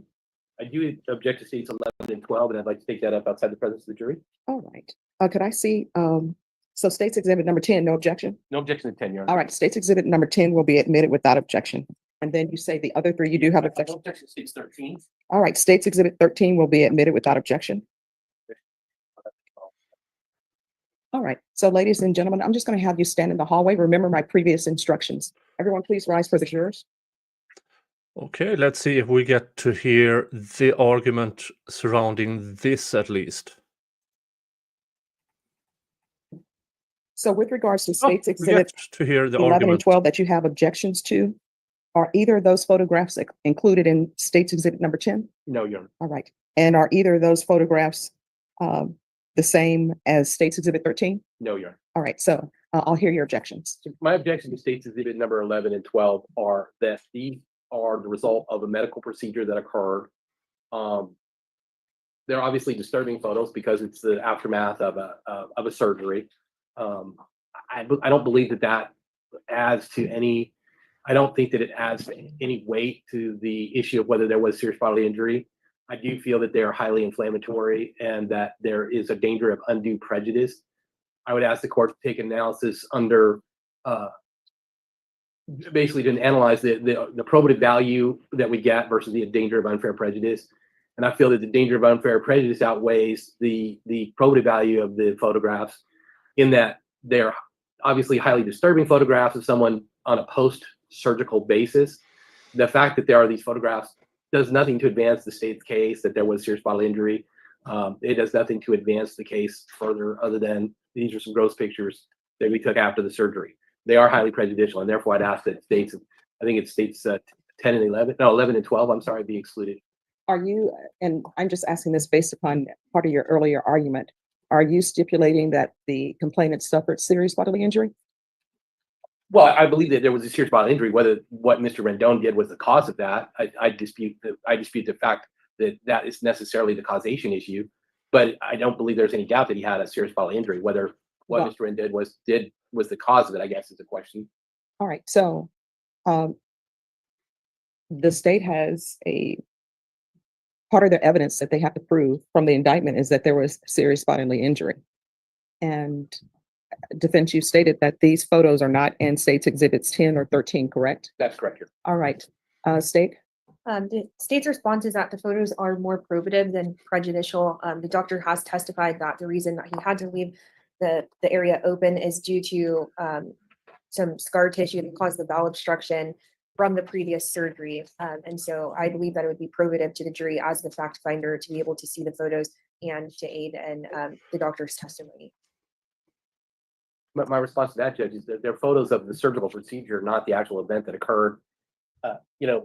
Sometimes obviously when they're trying to help somebody, they have to, do certain things to the body. But it doesn't go to advance whether the fact that there is bodily injury. I think serious bodily injury. I think the medical records have been admitted into evidence. You have the testimony of the doctor. who's an expert witness. He can testify that it's serious bodily injury. So at this point, the probative value is very low because those are the two strongest pieces of evidence. But the prejudicial value is high because it's the results of the surgery, not the results of I guess. But doesn't it say that if serious bodily injury isn't part of the definition, permanent disfigurement? Yes, it is, Your Honor. All right. All right. The court is doing a balancing test. The court is going to find that state's exhibits numbers 11 and 12 are more probative than prejudicial. Is there anything else? Oh, There you go. No, Judge. All right. yeah. Those pictures will look extremely bad. My issue with this is, that should go to, if he's found guilty, in the punishment, in the sentencing phase. Then I would understand, okay, let's bring in all of this. But as of now, it is what happened in the bar. And nothing else. Is the cause of this injury what happened in the bar? And was Mr. Rendon, was he doing what he did illegal? That is the number one question here for me, that the jury is set to decide. But yeah, I guess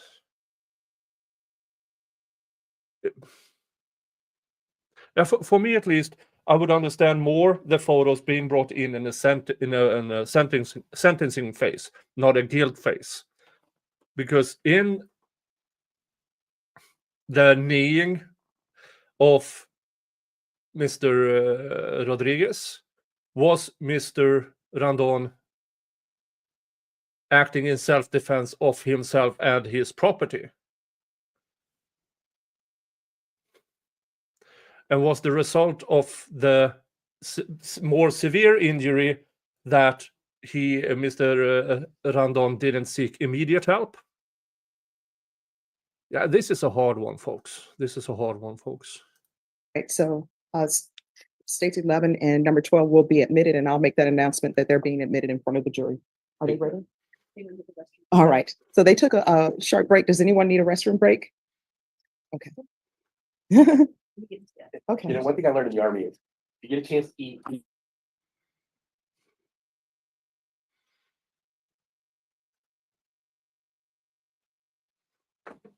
Okay. All right, Dr. Dents, can you please explain to the jury what is depicted in State's Exhibit number 11? So this is a photo after the second operation. And when I finished that operation, the last step is either to close the skin or to leave it open. In this particular case, I was concerned that if I closed the skin again, that he would develop a wound infection, which would put him at risk of another dehiscence where the muscle came apart again. And so I elected to leave it open. I felt that was the safest way to treat this wound. So that is just the skin and the subcutaneous tissue after the fascia was closed. And in State's Exhibit number 12, what is depicted? This is after his wound had completely healed in. And what is depicted in State's Exhibit number 13? That, I believe, is his last visit. I think he was just happy he didn't have to come see me anymore. Now, are you generally familiar with the legal definition of serious bodily injury? Yes. And is it your understanding that serious bodily injury means bodily injury that creates a substantial risk of death, or that causes death, or serious permanent disfigurement, or protracted loss, or impairment of the function of any bodily member or organ? Yes. And keeping that definition in mind, do you have an opinion as to whether or not the injuries inflicted on Pablo Rodriguez constituted serious bodily injury? Yes, I do. And what is that opinion? My opinion is that he sustained serious bodily injury based on the injuries. Now, I'm going to show you on the screen what has been entered into evidence as State's Exhibit number 2. If you could have a look.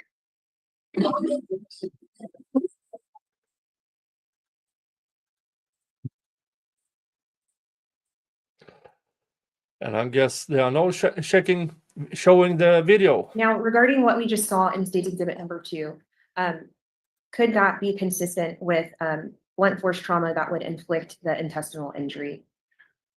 Sorry, it was a glare at the beginning of that on this screen, All but right. If you need to rewatch it on that. please.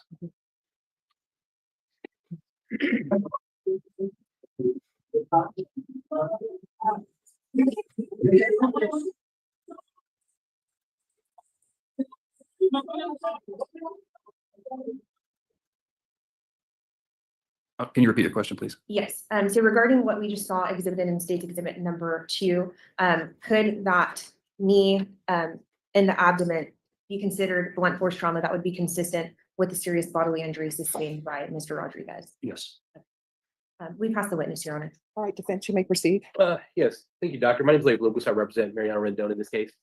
When we're looking at these ruptured large intestines, is that a layman's kind of term for what occurred here? Yes, sir. And in that, there's multiple things that can cause that other than blunt force trauma, correct? Correct. So one would be like penetrating trauma. Correct. So like a stab wound to the area. Have there ever been, another one might be surgical procedure. So we talked about like one of the impacts, like in that second photograph we saw was kind of gross, the open photo, that was kind of a result of some surgical scarring, I guess, that was, kind of a natural occurring thing that happens after a surgery. Well, the open wound that you saw was just my decision to not close the skin because I was concerned that he would develop a wound infection. And so when there's high enough concern for that, you leave the skin open and you let the wound heal from the bottom up. But the fact that you had to do the second surgery was because it was like a complication from the first surgery. Correct. The scar tissue that formed Yes. in the first surgery. Had Mr. Rodriguez ever had any history of having any kind of surgery in that area before? I believe he did have, he had his appendix removed, if I'm not mistaken. And is it possible that during the surgery to remove the appendix, there might have been some injury that could have caused this? Could have caused what, sir? Could have caused the rupture at a later time? Could there have been scar Oh, tissue from that That's a surgery? stupid question. I wouldn't think so. Another cause that's a could be stupid inflammation, question. correct? Correct. And describe that. So like if someone were to get an infection that would inflame their intestine, that could cause a rupture? Correct. The most common reason would be diverticulitis in that particular area of the intestine. And another reason would be like an appendicitis that we discussed, correct?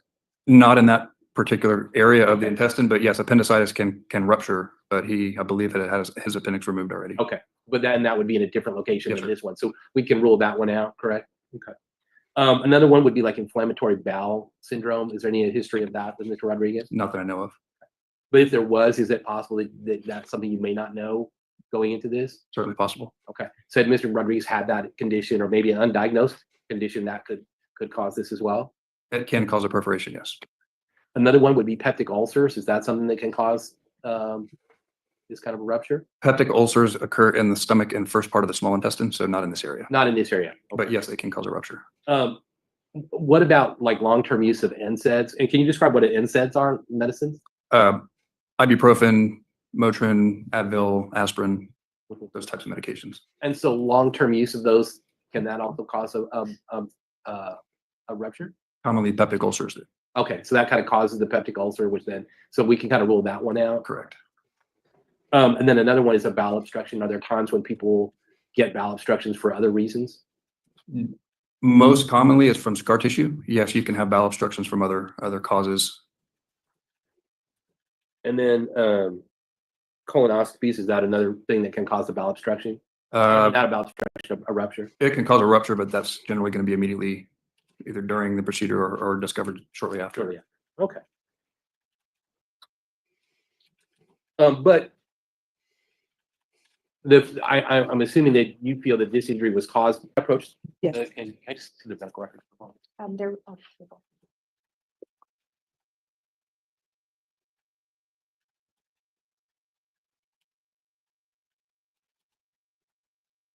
Now, initially you testified that he initially was seen at St. Luke's, is that correct? Yes, sir. And that was on what day? Do you remember what day that was? The original Yes. visit was 2 days prior to when they transferred him over. Okay. Roughly. And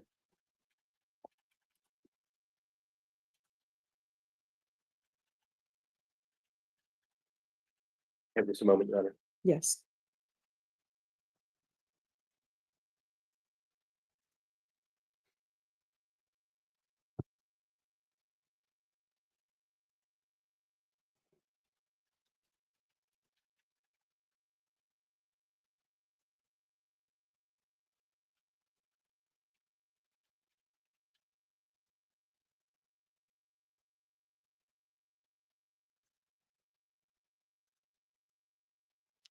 Can I approach? Yes.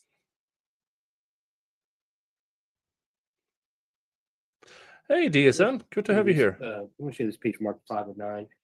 You could review that. Does it also show that he had a hernia surgery? Yes, And when was the hernia surgery? it doesn't say on this, in these records. Okay. What is surgery for hernia? Is that something that could cause a bowel rupture? It depends on the type of hernia that was repaired. There's many different types.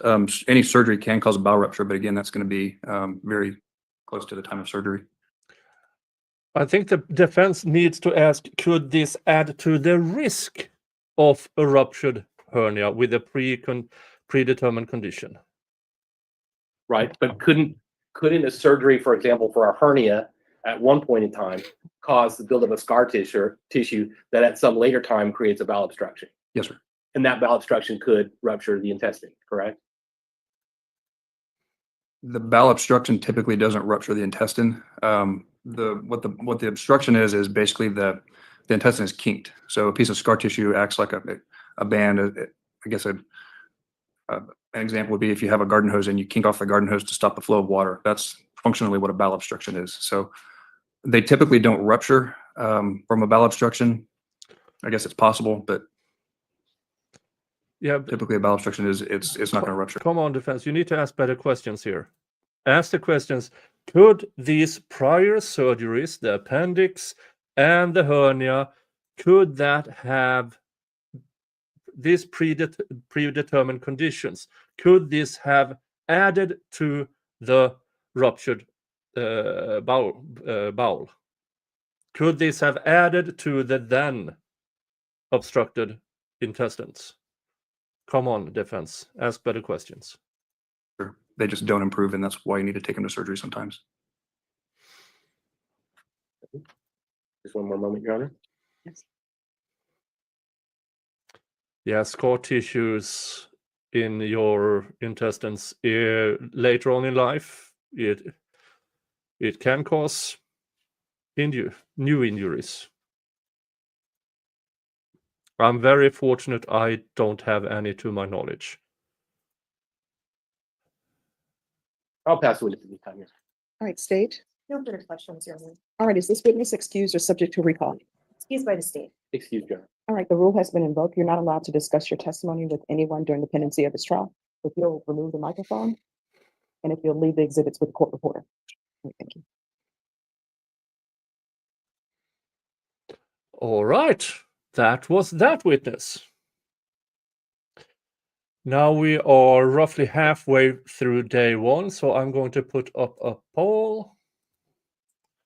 Where? State, call your next witness. Yes, Your Honor, the state calls Tina Jimenez.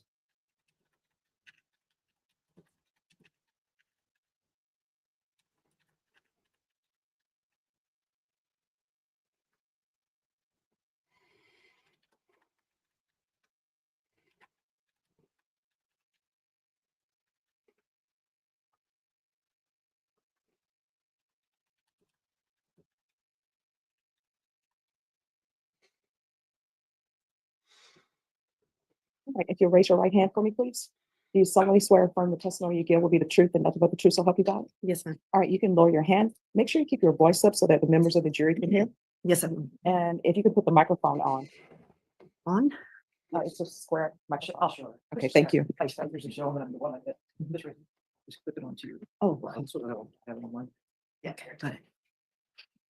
all right, if you'll state your name for the record, please. My name is Tina Linda Jimenez. All right, state, you may proceed. Thank you, Judge. Ms. Jimenez, or Mrs. Jimenez, how do you know Pablo Rodriguez Salazar? Pablo Rodriguez and I have been together going on 4 years. We live together. He's my partner. And so you've known him for quite a number of years. Yes. You consider him, I My guess, husband? husband and wife, Yes. is that correct? Yes, that's correct. And let me ask you this. Where did y'all first meet? We met at Volcan. And is that also considered a Joe's volcano? Yes, that is correct. And why is it, or how is it that y'all met there? Well, that's a place that I would feel comfortable going. I can't tell you that I was there all the time, but I went there frequently. And it was just a place that I just went to have a drink and a dance, and it happened that I met Pablo there. And so you mentioned dance and have a drink. Do you enjoy dancing? Pablo is a big dancer. He loves to dance. So I'm not a big drinker. Pablo's not a big drinker either. So we had that in common. We both like to dance, but Pablo likes to dance more than me. But Pablo is just a dancer, a happy person. That's just who Okay. he is. And so Joe's Volcano was a place that had a dance floor, is that right? Exactly. Yes, sir. And just, was it country, Tejano music? No, it was norteño. Cumbias norteño. Okay, and so this is a place y'all met, and Yes. this is a place y'all well, probably up until this incident that you're here for today, y'all continue to go to this. That was basically the only place we would go to. My apologies. Well, let's go back to August 19th, Mhm. 2023. Mhm. Is that, sorry, you got, I'm sorry, I'm turning it off. I'm turn sorry. your phone off, thank you. On August 19th, 2023, I guess, was that a special occasion? Yes, it was Pablo's birthday. And what did y'all end up doing that day? We ended up going to a dinner with my daughters. We had a dinner at Grand Tequila, and it's a restaurant, bar restaurant. And we went there for his birthday. We celebrated his birthday. We gave him his gifts there. A restaurant called the Grand Tequila. So, yeah, they are probably serving food. Let's see if I can find it.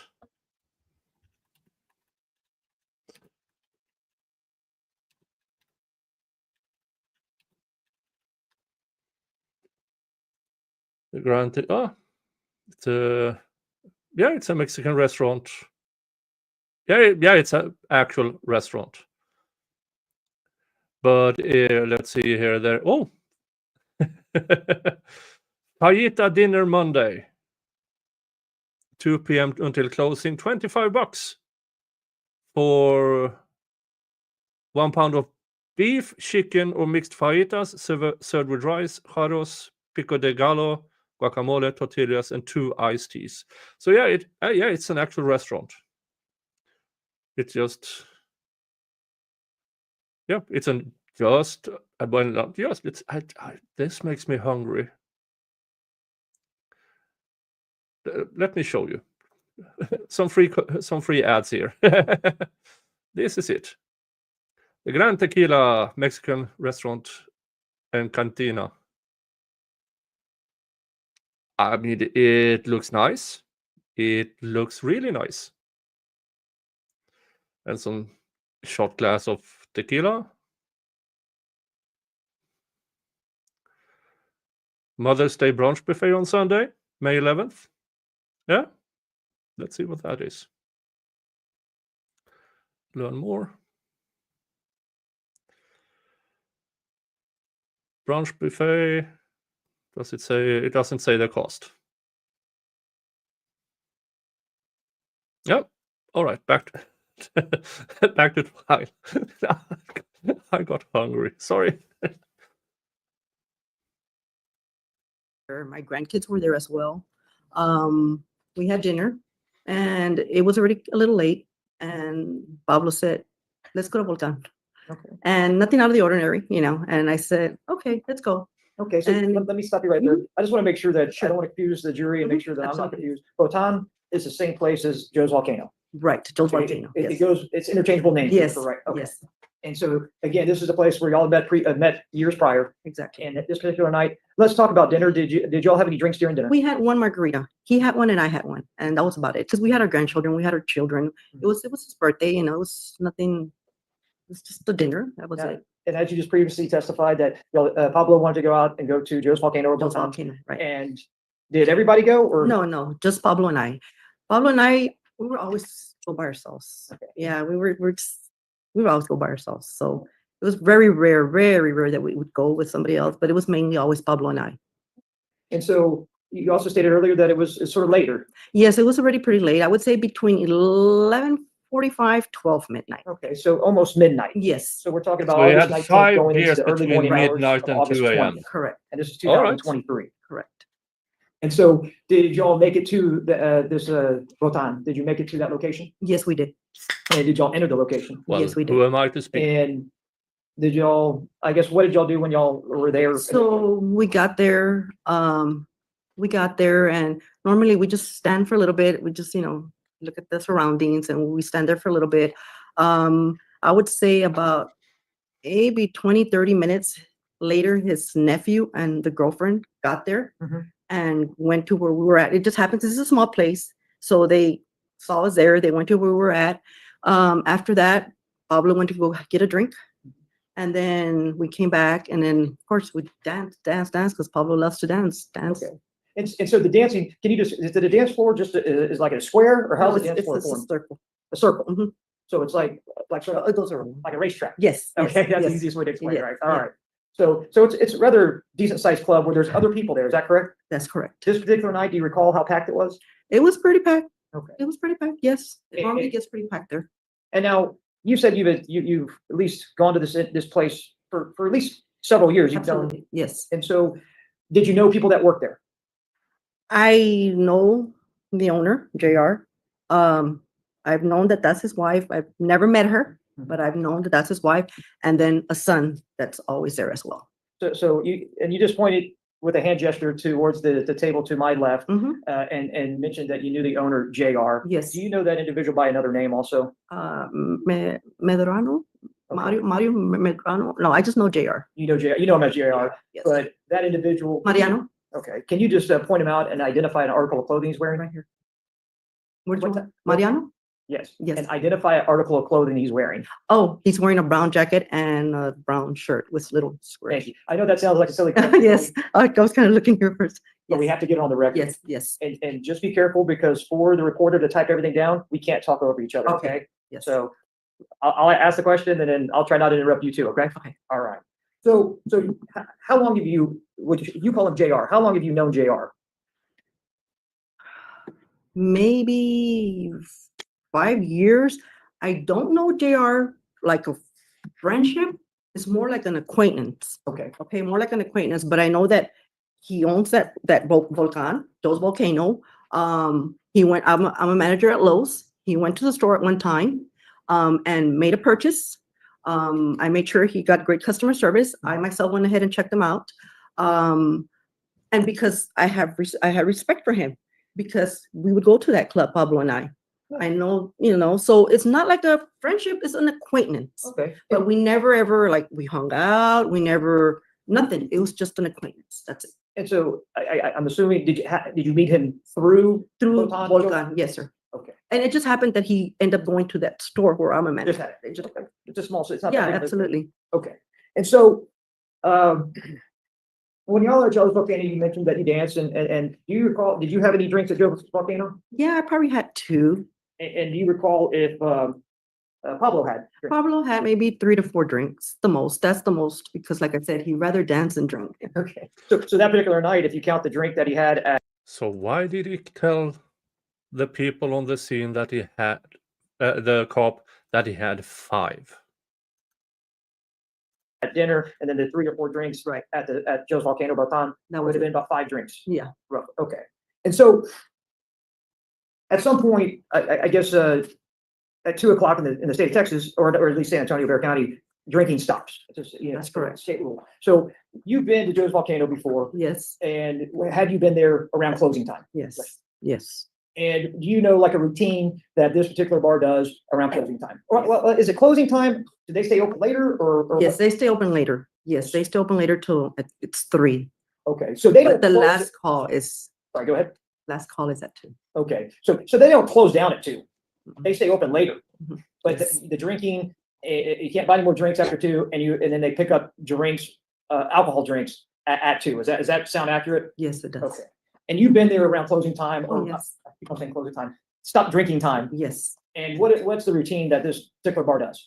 So the routine is that they call, the last call for alcohol, maybe like 10 minutes till 2, which still gives you the opportunity to go get a drink.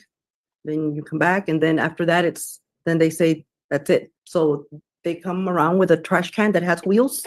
And normally it's either the guys that clean up or the security. So they come around, and then they ask you to go ahead and dispense of your drink. And that's what they do. Okay, yeah, and so that's the routine. So this particular night, what do you recall happening around 2 o'clock? So this particular night, I'm standing here, Pablo's here. His nephew, Carlos, which we call Wedo, is here, and the girlfriend. And I see the gentleman with the trash can, and then I see the security guard coming toward us. And he says, that's it, drinking's over. Pablo did the biggest mistake of doing the last drink and not throwing the beer where that trash can was, but he went ahead and threw it on another trash can. Oh, yeah. That's what he did. Thank you, Mrs. Tina, Miss Tina Jimenez. That is an acknowledgement. I don't think that is the words you should have chosen. And I saw the security, he got enraged. And shame on me for continuing doing business there because I saw a lot of incidents happen there. Okay, well, let's So talk when about I this. saw the security guard, About the- All right, gotta be sustained. Okay, let me just stop you right there. So on this particular occasion, Mhm. let me ask you about that security card. Well, one, you've been there number of times. Have you ever seen this particular security guard there? No.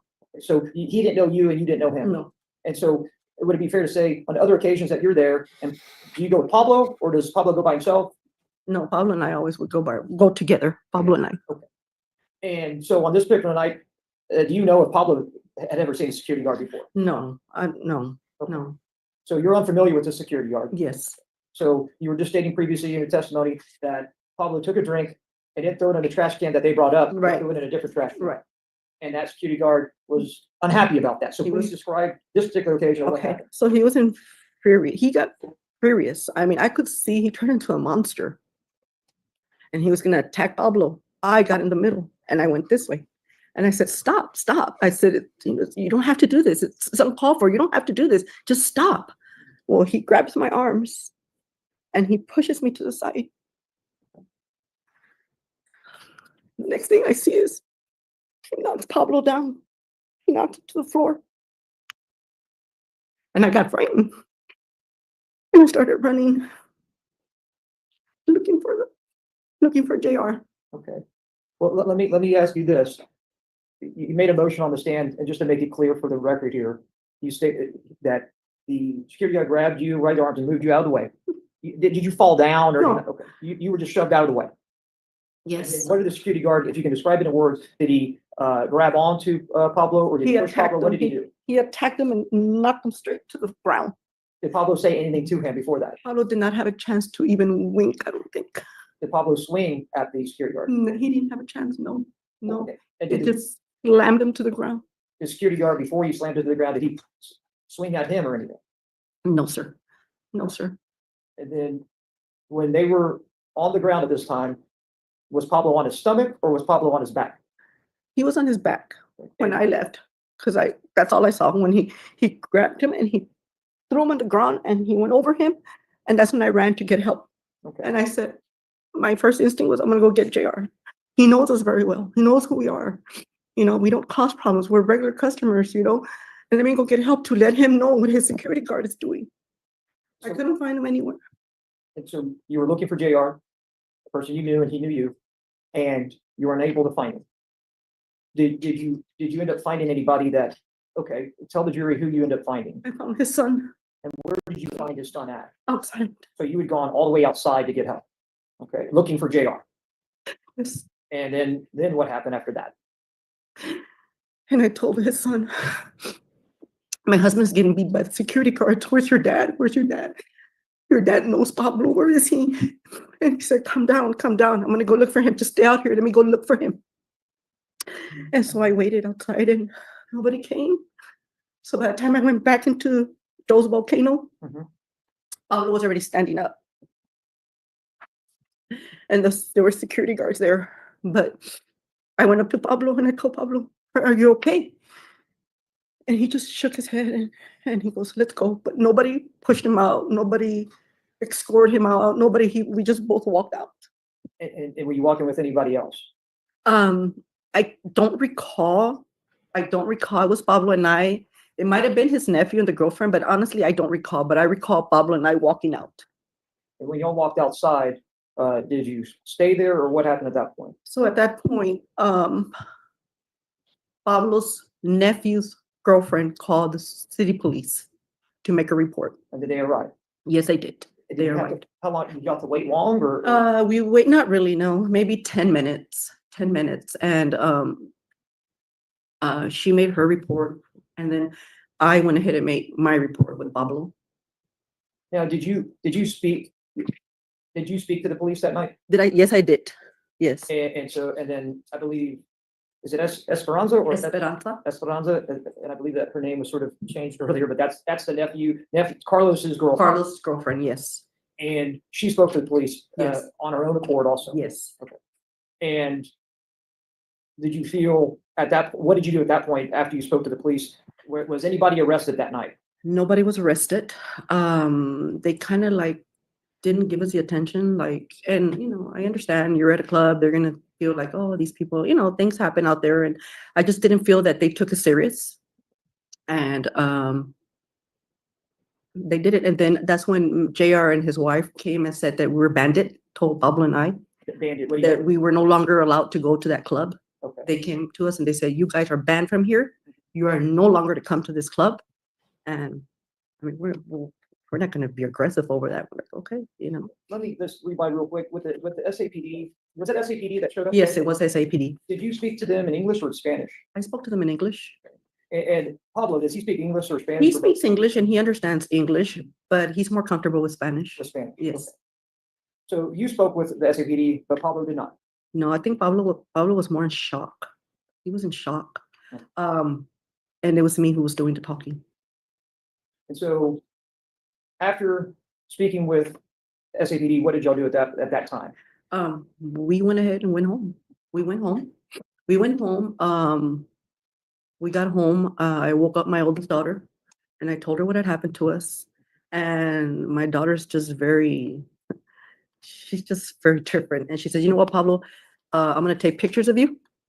So she took pictures of Pablo's hands and Pablo's bruising on his face and all these pictures. And she made sure that she took pictures of his hands in the front and the back to make sure that Pablo did not hit anybody or did not do anything.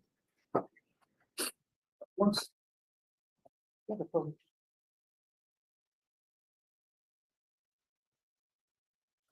Yeah, no problem. Have it, man. You guys approach it. Sure. All right. I'm gonna show, you stated that she took some pictures of Pablo that day. I'm showing you state exhibit number 4. Mhm. And then state exhibit number 5. Mhm. And I don't know if all these are coming from that day. You can tell Yes, me. yes. State exhibit number 6, Mhm. state exhibit number 7. Yes, because we were in the kitchen. Okay. Mhm. State exhibit number 8 Mhm. and 9. Right. And these are photos that were That taken same- that day. Mhm. And I guess that they're photos from before he had surgery, right? Oh, yes. Because Yes. he doesn't have a scar Right. on his stomach, right? Right, From right. from the surgery that he had a few Right, days later. Is that right? That's Yeah, I agree with what the security guard was uncalled for. But the security guard isn't charged here. Mr. Rendon is. He came in after all of this happened.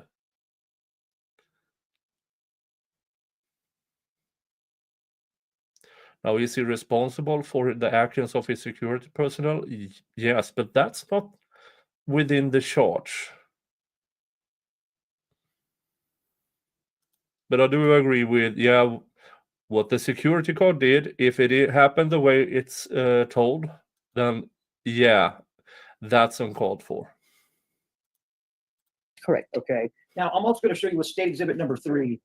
Do you recall this photo? I sure do. And what is this a photo of? This is a photo of Pablo and JR. And do you recall how many, or this obviously was before this incident, a Absolutely. A couple of months before. couple of months before. So it looks like they're smiling. They're sort of giving this a peace sign or something like that. Mhm.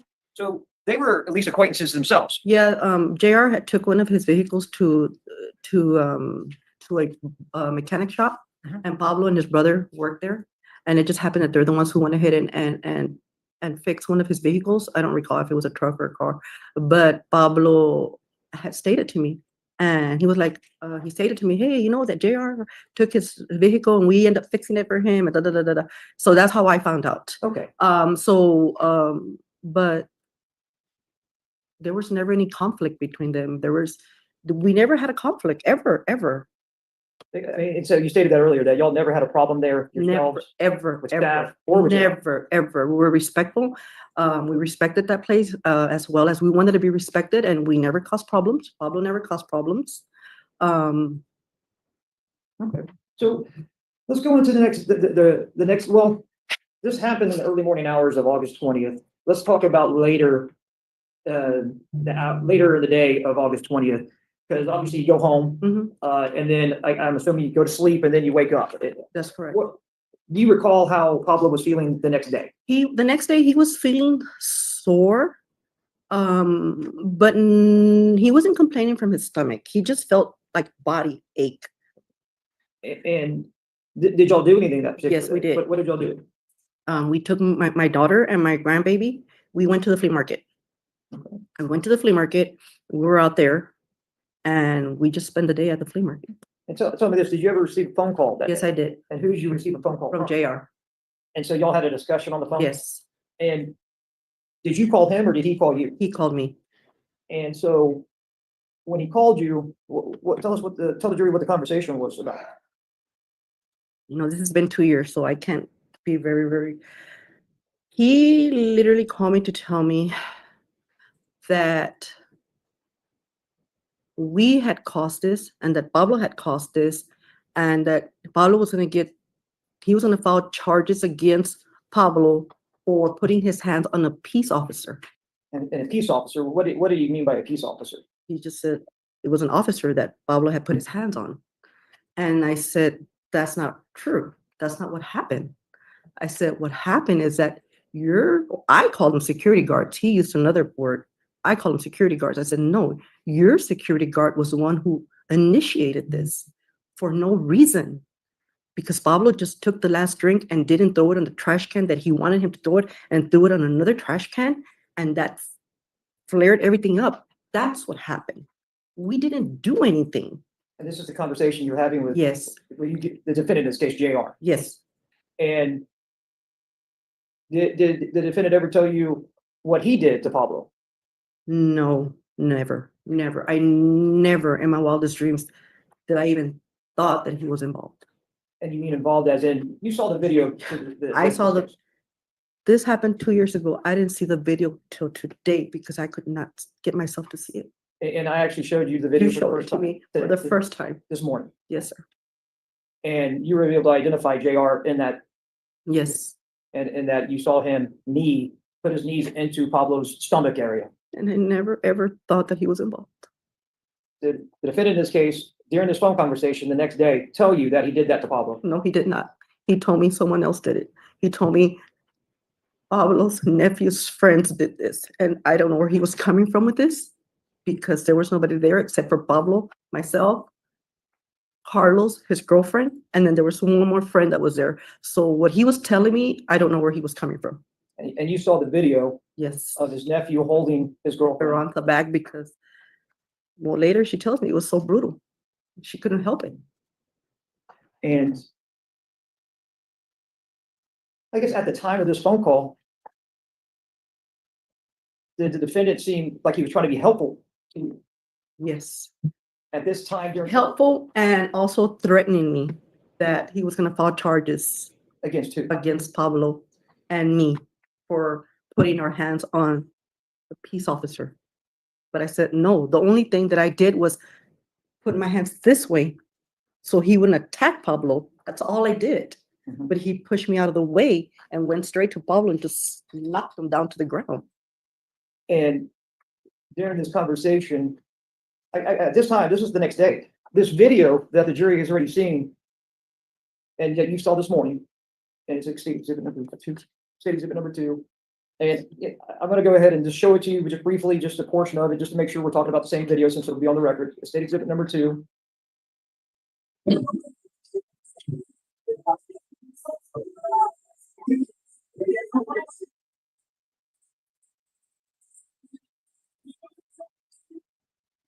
And that's the video that we're speaking of, state exhibit number 2, that you saw this morning for the first time. And this video, during this phone call that you had with the defendant in this case, did you have possession of this video, or were you aware of this video at that time? No, I did not have possession. I was not aware of that video. And in fact, do you recall when you became aware of this video and even became in possession of this video? I would say a good 6 weeks later. So weeks after this event Oh, happened. yes, weeks later, yes. Do you know who made this video? I don't know who made that video, but that video was sent to Esperanza without her even expecting it. Mhm. And that's when Esperanza called me and said, Tina, someone just sent me this video and guess who did this to Pablo? Okay. And so somebody, some individual you don't know, made that video and sent it to Esperanza, and subsequently she sent it to you, then you turned it over to the police. Is that correct? Okay, this changes things a lot. So Mr. Rendon hid everything from them, and then somebody, probably an employee, probably might be another security guard, or Mr. Rendon Jr., who decided, yeah, these people needs to know the truth. And then they called the cops. Okay, now we get some more interesting context here. Hey, Dave. Hey, Dave. Good to see you. Good to see you. Later That's on. correct. That's correct. And so during this conversation that you had with the defendant, the video, you were unaware of it, Right. and the conversation was somewhat threatening to you, but then at the same time, was it, hey, help me out, I'll help you out? Mhm. Yes, it was. Yes. And at any time, does he talk about things being stolen from him? Yeah, he came out with some stuff saying that somebody had stole the security guard radio and I don't know, radio and I don't know what else, but he came up with some things that they had been stolen from him and making it sound like the group that we were with were the ones who did it, but we were not with any group or any people that he was trying to affiliate us with. I didn't know what he was talking about. Did he ever mention to you that he felt that like his life was in danger, the defendant?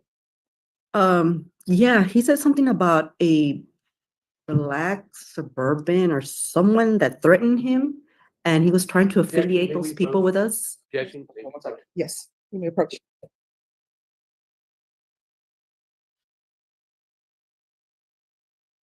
And we have a sidebar.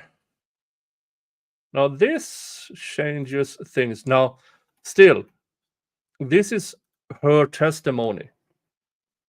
Now, do you believe her? I mean, she seems very credible to me. Sidebar counter number 4. And I understand why the defense, hey, objection, this is getting out of hand. I mean, her testimony is, in my opinion, credible. But I also need some more. State if you'll ask your next question. Now, Because those are quite after severe you had this phone allegations. conversation, that was on the actual day that it happened, just later on in the day, you're at the flea market or you're somewhere else. Yes, Then, that phone conversation obviously ends at some point. yes.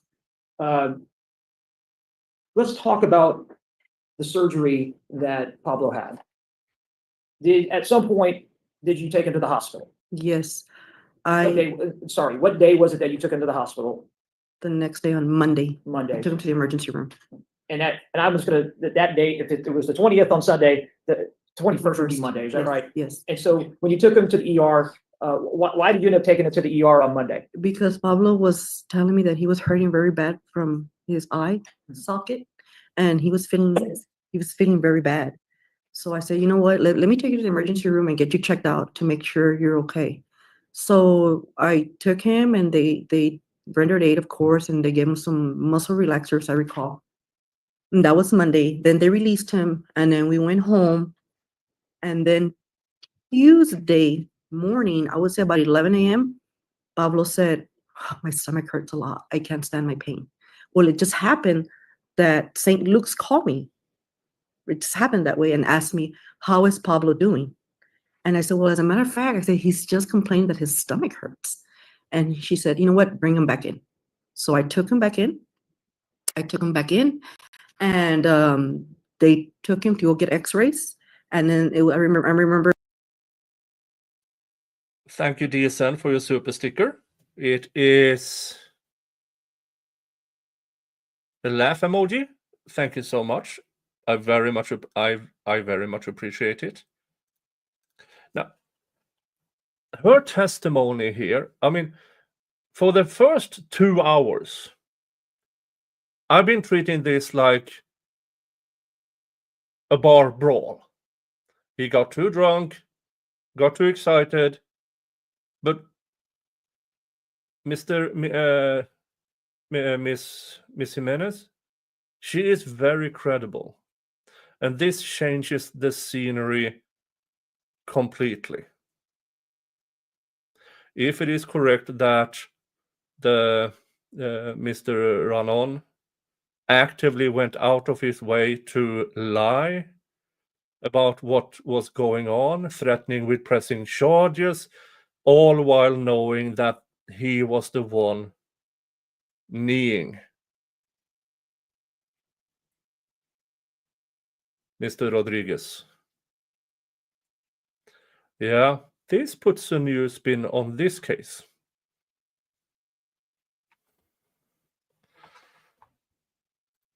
There was a female doctor, and she comes out and she says, we're rushing him to have an emergency surgery, and we're going to transfer him to North Baptist, and they're waiting for him there. So you go in your vehicle, we're going to transfer him in an ambulance, and we're going to rush him over there, and the surgeon will be waiting for him.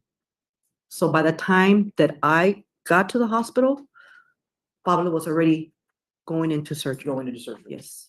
And a doctor came in that performed the surgeries on your husband and spoke about that. So I'm not going to go into details of what you may know or may not know, but you know that he went into surgery for his stomach area. Is that right? That is correct. And then after that surgery, did he actually have another surgery later on? Yes, actually, Pablo stayed in the hospital for 25 days on the first surgery.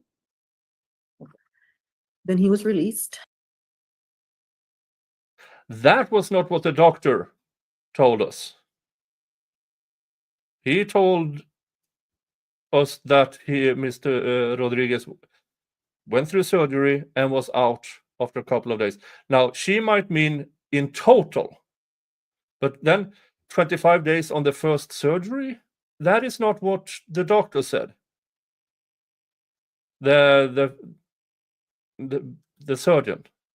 Now, he might not know. He might have been released from his care or the immediate care and then had to stay longer, but that's not what he testified to.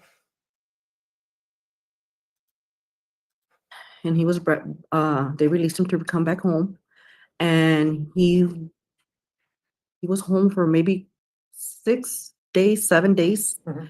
But Pablo was very sick. He was very sick. So I had to rush him again to the emergency room.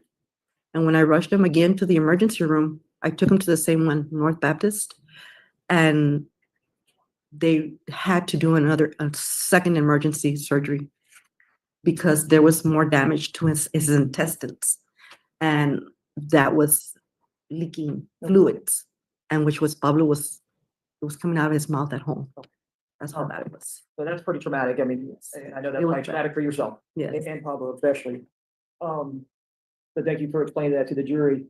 Now, let me ask you a few other questions about this. Did you ever go back to Joe's Volcano after this? No, Now, never. you did have a conversation with JR, or the defendant in this case, on the telephone. Yes, And are you aware if that was recorded or not I recorded? was not aware of any of that. I thought it was just a conversation. I was not aware it was being recorded.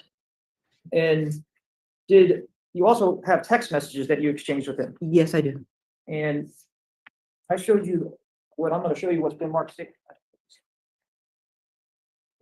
Well, you can show them. Okay, good. Judge, I'm gonna turn over state exhibit number 14 to defense. Mhm. There's some discovery that we had previously. Yeah.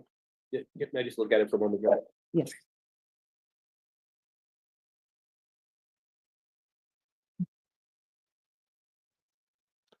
All right. Skipping ahead.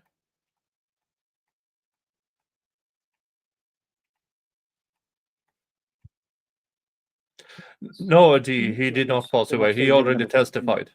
Can you just take a look through Earlier, those and tell me if He you was can identify the that? second witness. Just go ahead and flip through the page. Just, I do have an objection to State's Exhibit 14. Yes, Can I approach? let's do My that. objection is hearsay, Judge, and I can describe that to the court. All right, let me just view this for a moment.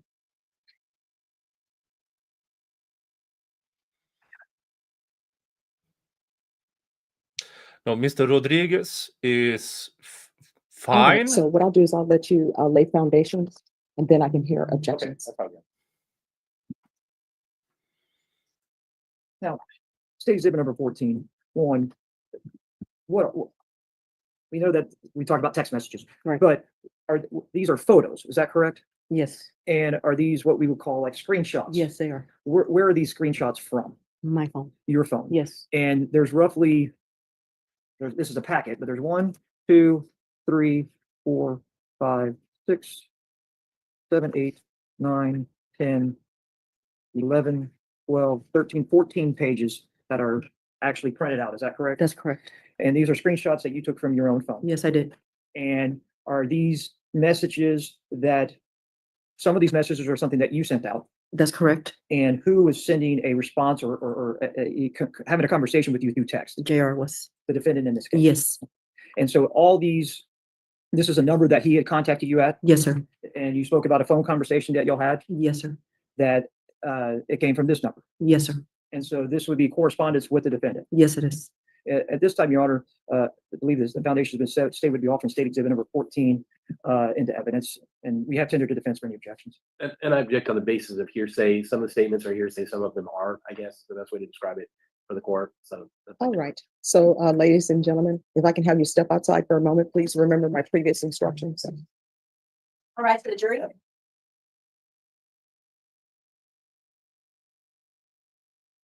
All right, yeah, let's hear the hearsay surrounding this. All right.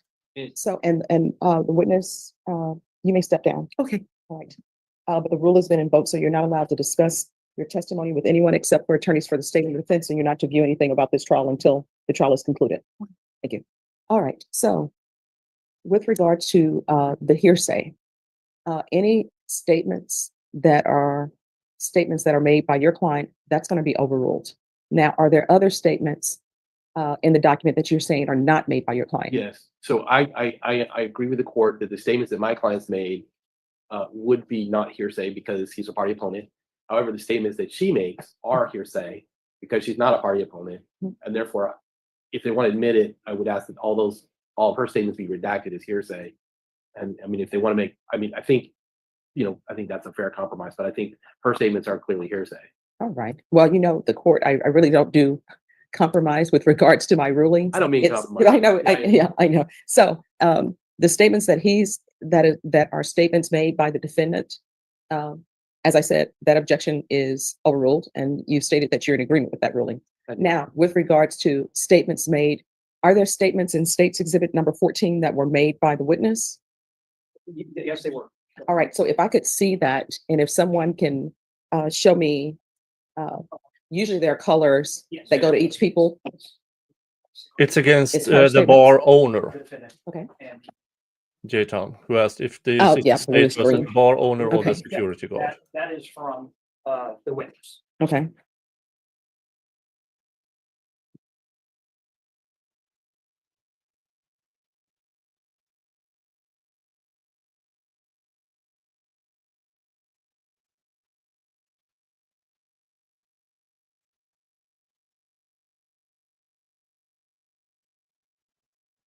Oh, no, I wasn't clear, but I understand that. Yeah. The witness's statement. All right, so the defense objection to the witness's statement, those are hearsay. So that will be sustained. You want to argue that point? It's the courts will entertain it. Yes, I I will. think it's not testimonial, and because this was not given for the purpose of any type of statement with the police department or anything. This is a conversation between two individuals. And one also other thing is I'd be arguing optimal completeness on this particular portion because it's not for the truth of the matter in a sense. It's showing that a fluid conversation was going back and forth. So I think it might be confusing to the jury if we take out portions that I believe are one, not testimonial and not for the truth of the matter, but to show the fluidity of a conversation in text messages between the two and the optimal completeness. All right, if you're not offering it for the truth of the matter asserted, then what is it being offered for?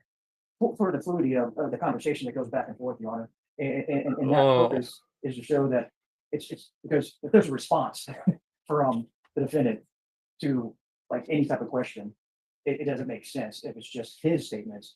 It shows that that a conversation was happening between these two individuals.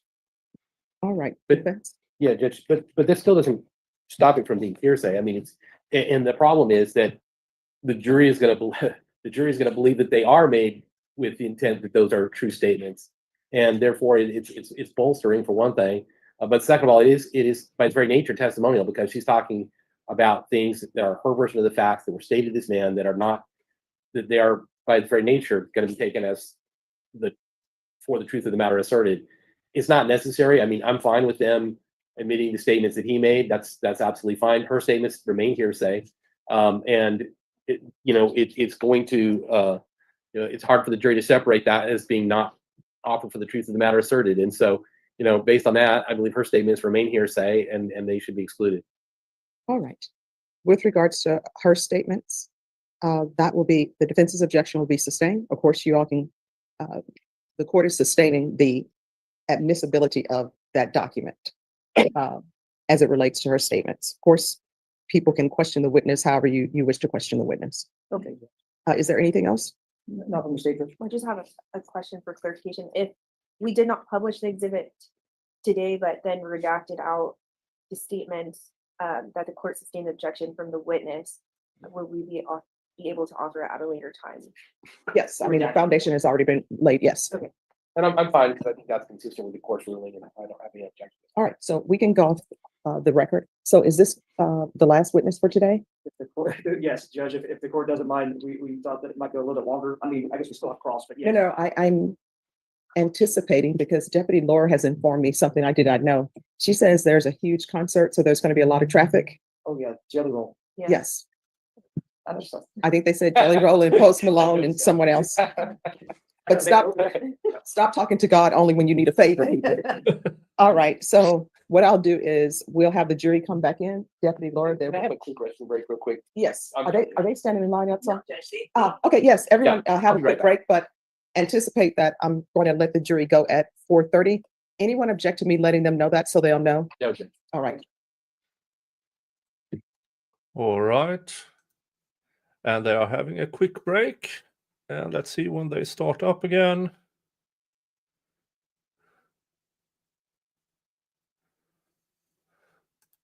All right, everyone, please be seated.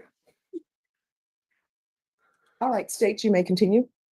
If you're just addressing state exhibit number 14, I know outside of presence, certain things, I would be asking to enter it, but I know that we're going to do some redactions. And I'd Yes. like to enter that at later times, so it's not to cause the court to be on break too long. All right. I have no objection to that, as we Alright. discussed. Thank you.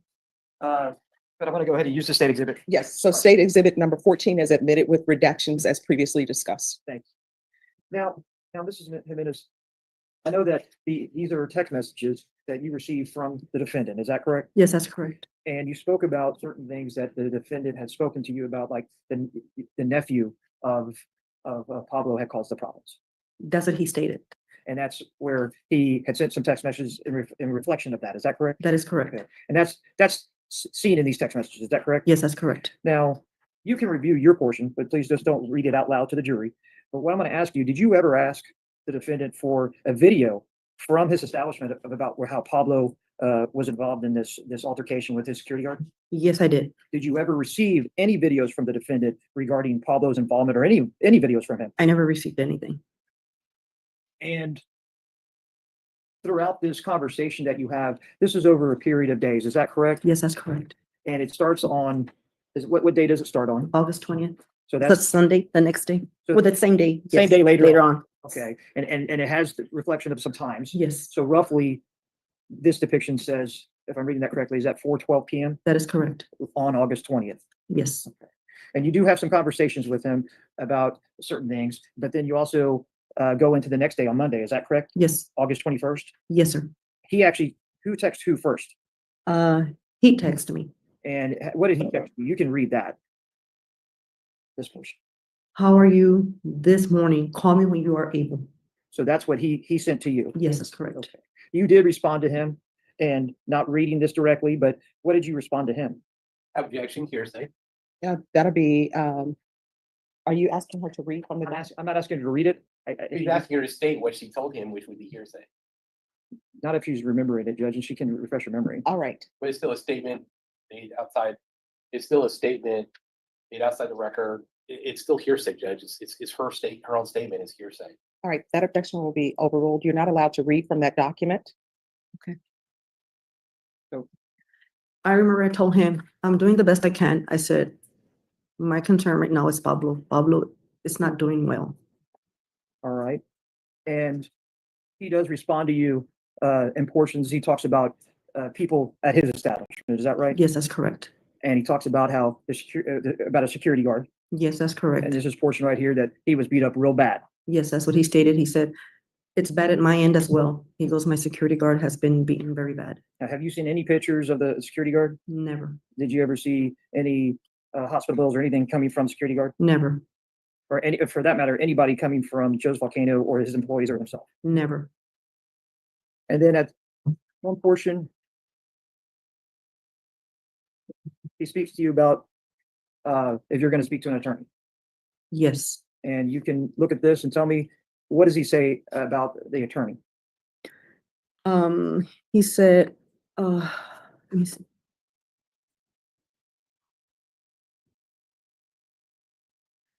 He said if I was looking for an attorney and if I was gonna go on, then he was gonna do the same thing. And I said, right now, my concern is Pablo's. That's my concern right now. And then as you proceed through these days, it goes into Tuesday and also Tuesday, August 22nd. Does he text you? Yes, he does. And at what time? He texted me at about 6:24 and 8:42 a.m. in the morning. That's when he told me to call him. Oh, sorry, right here. And I know I'm moving this back and forth, Uh-huh. but let's in particular, Tuesday, August 22nd. 22nd. What time did he text you? At 8:42 a.m. And then doesn't seem like there's any response from you. No. And then on Wednesday, August 23rd, did you receive another text? Yes, I did. And what was that text He from? wanted to meet up. He wanted us to meet somewhere. And let me ask you this, did you ever agree to meet with him? Never, ever. No, Did you ever meet with him in person after this event? no, I never did. And now, speaking of August 22nd, August 23rd, is that when you testified previously that Pablo was having the surgery? That's correct. And do you ever mention that to him in these texts? Yes, I did. And he, Yeah, as D60 says, yeah, these are both threats and goes to consciousness of guilt. This is not looking too good for Mr. Rendon. Now, if you watch the 2 first hours, you know, I treated this like, okay, it was a brawl. Mr. Rodriguez may or may not have been a bit provocative. I'm starting to see quite a bit what the prosecution is going for here. And yeah, Mr. Rendon is kind of in big trouble. Now, this is the criminal part. I would assume there's a civil suit going on in the background because these surgeries of Mr. Rodriguez are not cheap at all. Yes, Ghost Mr. Jingles is here. For you who don't know, this is Mr. Jingles. He's the owner of this channel. I'm just the face of it. I'm just the face of it because I give him food. Or what? No, he allows me to give him food. So yes, Mr. Jingles is the actual owner of this channel. asked about that surgery. Yes, he did. And does he go into any other information about what happened during this assault that happened on Pablo? Oh, he said that there was a lot of rumors and there was a lot of lies going on. And I really was not up to it. And I said, Pablo's situation is very serious. It's very serious. I said, you don't imagine how serious this is. And did he ask a question about the operation itself? Yes, he did.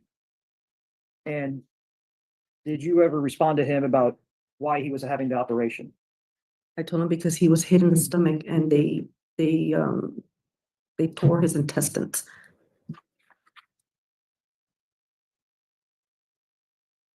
And in different portions in here, did you ever ask for like the camera or any camera views or anything that was at his establishment? Yes, I pleaded and I said, can I please, I'll go by myself. Can I please see camera with you? I want to know how this happened to Pablo. I want to see camera. Now, you reviewed all these text messages. At any time, did the defendant ever say that he touched Pablo at all? Never. In fact, it wasn't until you saw that video that you Exactly. knew that the defendant had kneed your husband in the stomach. Yes, sir. We'll pass it, Michelle. Defense? Good afternoon. My name is Larry Bloomquist. I represent Mariana Rendon. We've never met before today. Is that fair to say? Never. So, what time did you finish your dinner? Let's back up. Let's start on that day or let me back up before that. So the times you've been going to the club for about how many years? Oh, I say about a little over 5 years. Okay. So, and that was someplace you frequently went, like about once a week. Is that fair to say? Yeah, maybe not once a week, maybe once or twice a month. Okay, once or twice a month. And during that period of time, you went there because you enjoyed the club, you enjoyed the music and the way you were treated there, correct? Exactly. And during the time that you were there, you had gotten to know JR a little bit, as like you said, an acquaintance, not a friend, Right. but an acquaintance, somebody that you would see there because you were there quite often. Correct. And the day of the incident, let's talk about that. So what was Pablo doing in the hours before you guys went to dinner? What time did you go to dinner at? Pablo and I went to dinner with our children about 9:30. And in the hours before that, what were you guys doing? Pablo works 6 days a week and he works from 8 a.m. to 8 p.m. Okay. So he works. Okay. He's only off on Sundays. All right. So then he would have worked, and then after work, he would have cleaned up and you guys would have went to the restaurant. That is correct. Okay. And then when you arrived there, you said that Carlos Rodriguez and Esperanza arrived about 20 minutes or 30 minutes after you About arrived. 30 minutes after, yes. Did you know they were going to be there before, or did you just No, end up? we didn't know. No, And there was another gentleman with them, and what was his name? I don't know him. If I see him, I know who he is, but I really don't know him by name. And do you know where Carlos lives? Do I know where Carlos lives? Uh-huh. Yes, I know where Where Carlos does lives. Carlos live? I don't know his physical address, No. but he lives here in San Antonio. Okay. And does Esperanza live with him? Yes, they have 2 babies. They're going on their second baby already. And this other gentleman, you don't know where he lived. Okay. And you don't even remember his name at all? No.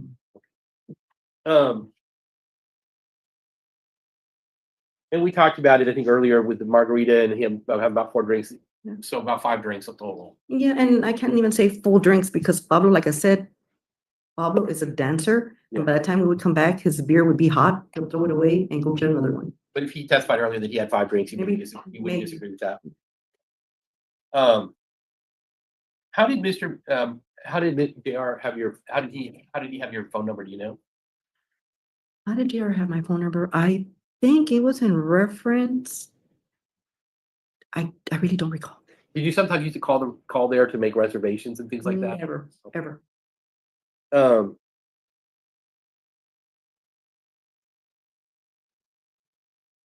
So at the time that this incident occurred, you admit that Pablo was requested to put his beer into the trash can, correct? Right. And he's not doing what he's being told to do. He's not putting the beer into the trash can, correct? No, he did. He Well- just didn't put it in the trash can that they wanted him to put it, but he did put it in the trash can. But even after they told him that he wasn't able to drink, he continued to drink, correct? He took his last drink and threw it in the trash, But he did that after he was told by security to put it away, correct? right? And in fact, when he put it down, he didn't just put it down, he actually slammed the bottle into the trash can. Isn't that correct? That is not correct. That is not his demeanor. Just answer my questions, please. About how long after at that point, isn't it true that the security officer asked him multiple times to give up the beer? Isn't that correct? That is incorrect. And At some point, if witnesses saw Carlos swinging at the security officer, do you disagree with that? I totally disagree with that. And I think you said that at some point when you realized he was starting to get physical between the security officer and Pablo, you stood between him for a brief moment, correct? What was that? Repeat that again? So when you realized he was becoming physical between Pablo and the security officer, you said that you stood between them for a brief moment, correct? Yes, And then after that, the security officer grabbed you by the arms and pushed you aside. that is correct. And then after that, you immediately left to go to try to find JR. That is correct. When I saw Pablo on the ground. So you might not have been there during a part of this conversation while you're going out, or of this confrontation while you're going out to get JR. I think you said you went all the way outside. Is that Yes, I right? did. Okay. At the time that this occurred, did you see Esperanza trying to get involved in the altercation? No, I did not.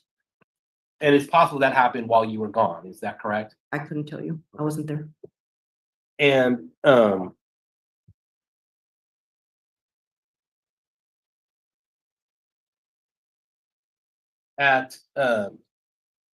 if witnesses saw Pablo punching at the security officer, do you disagree with that? Absolutely, I disagree.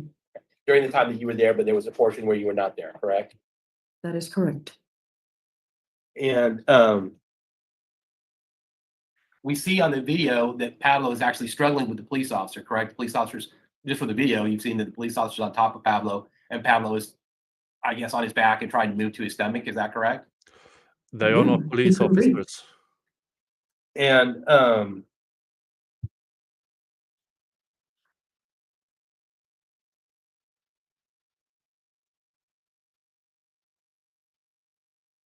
if at some point, so you're unaware of you're unaware of anybody taking the radio from the security officer, I am unaware of any of that. and you're unaware of that radio leaving the premises. I have no idea. None, I'm unaware of any of that. We have no. Yes.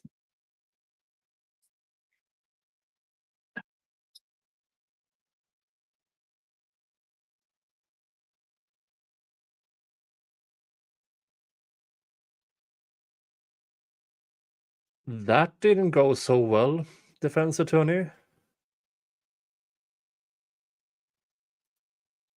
Have you hit the thumbs up yet? By the way, you who are here, And helps the but you're channel. aware in this conversation that you had with JR in this text conversation that he tells you multiple times that the security officer was injured. That's what he stated. That's what he said. I'll pass the witness. Just very briefly, I believe the defense counsel may have misspoken, but he stated the police officer was on top of Pablo. You saw the video, that was a security guard, is that correct? That is correct. And I wanted to ask you briefly about the medical, do you have medical bills associated with Pablo? We have- Oh, Yes, we have many medical bills. Objection, Just one second. relevance. What's the relevance? Your Honor, this shows the magnitude of the injury that was sustained. No. It's irrelevant, Your Honor. All right, that objection will be overruled. what? What? Wait, whoa. Money should never be a factor in the jury's decision making. I do not agree with this decision, Judge Boyd. The fact that he has medical bills, that is settled civilly, not in criminal court. I do not agree with this decision, with this ruling. About medical bills.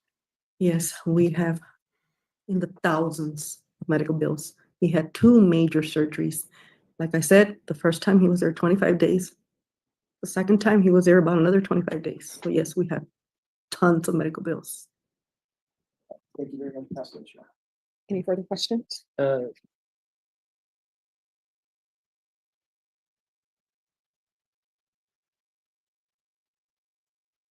One moment here. Just give me 1 minute.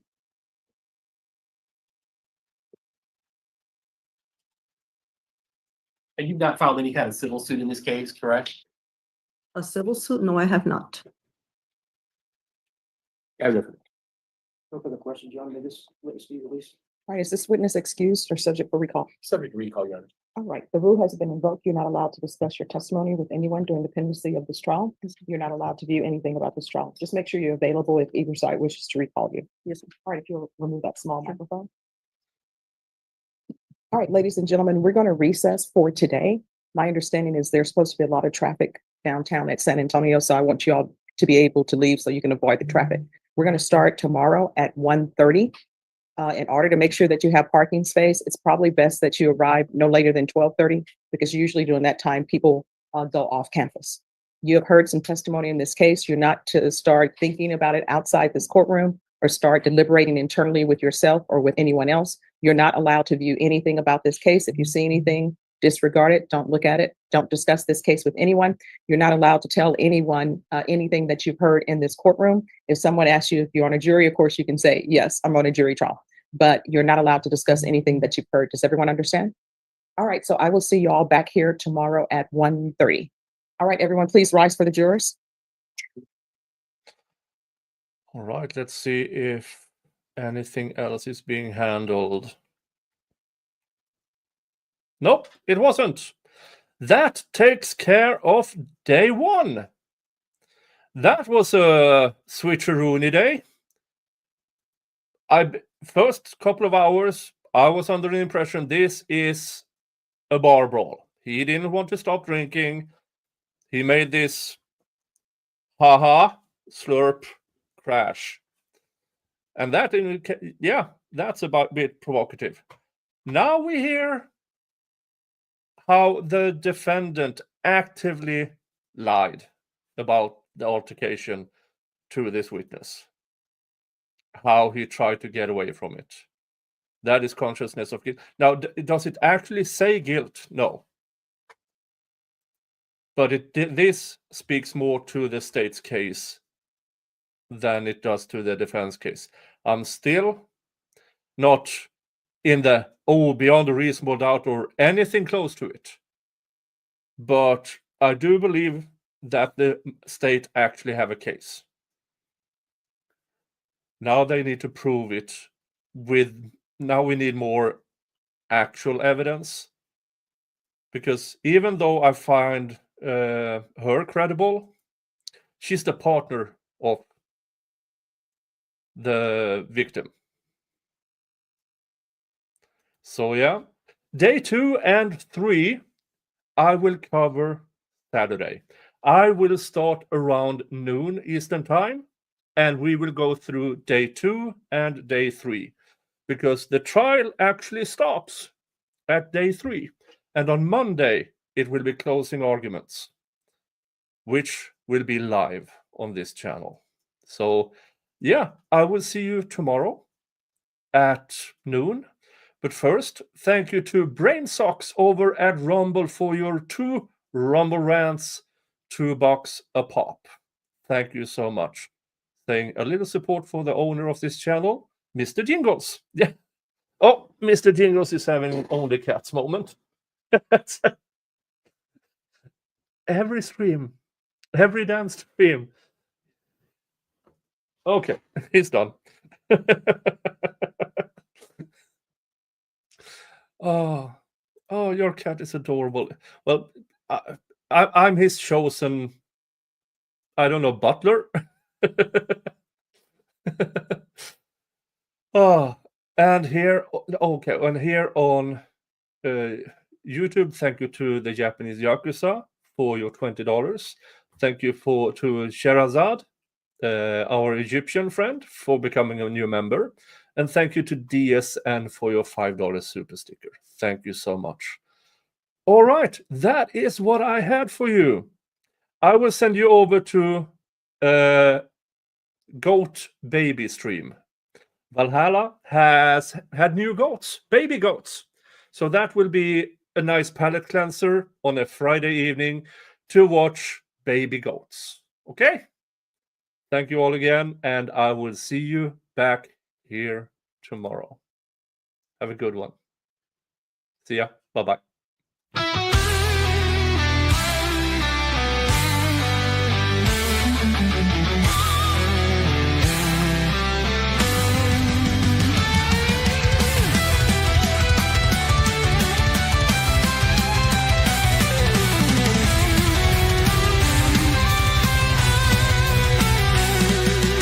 Sail the raven waves, brothers.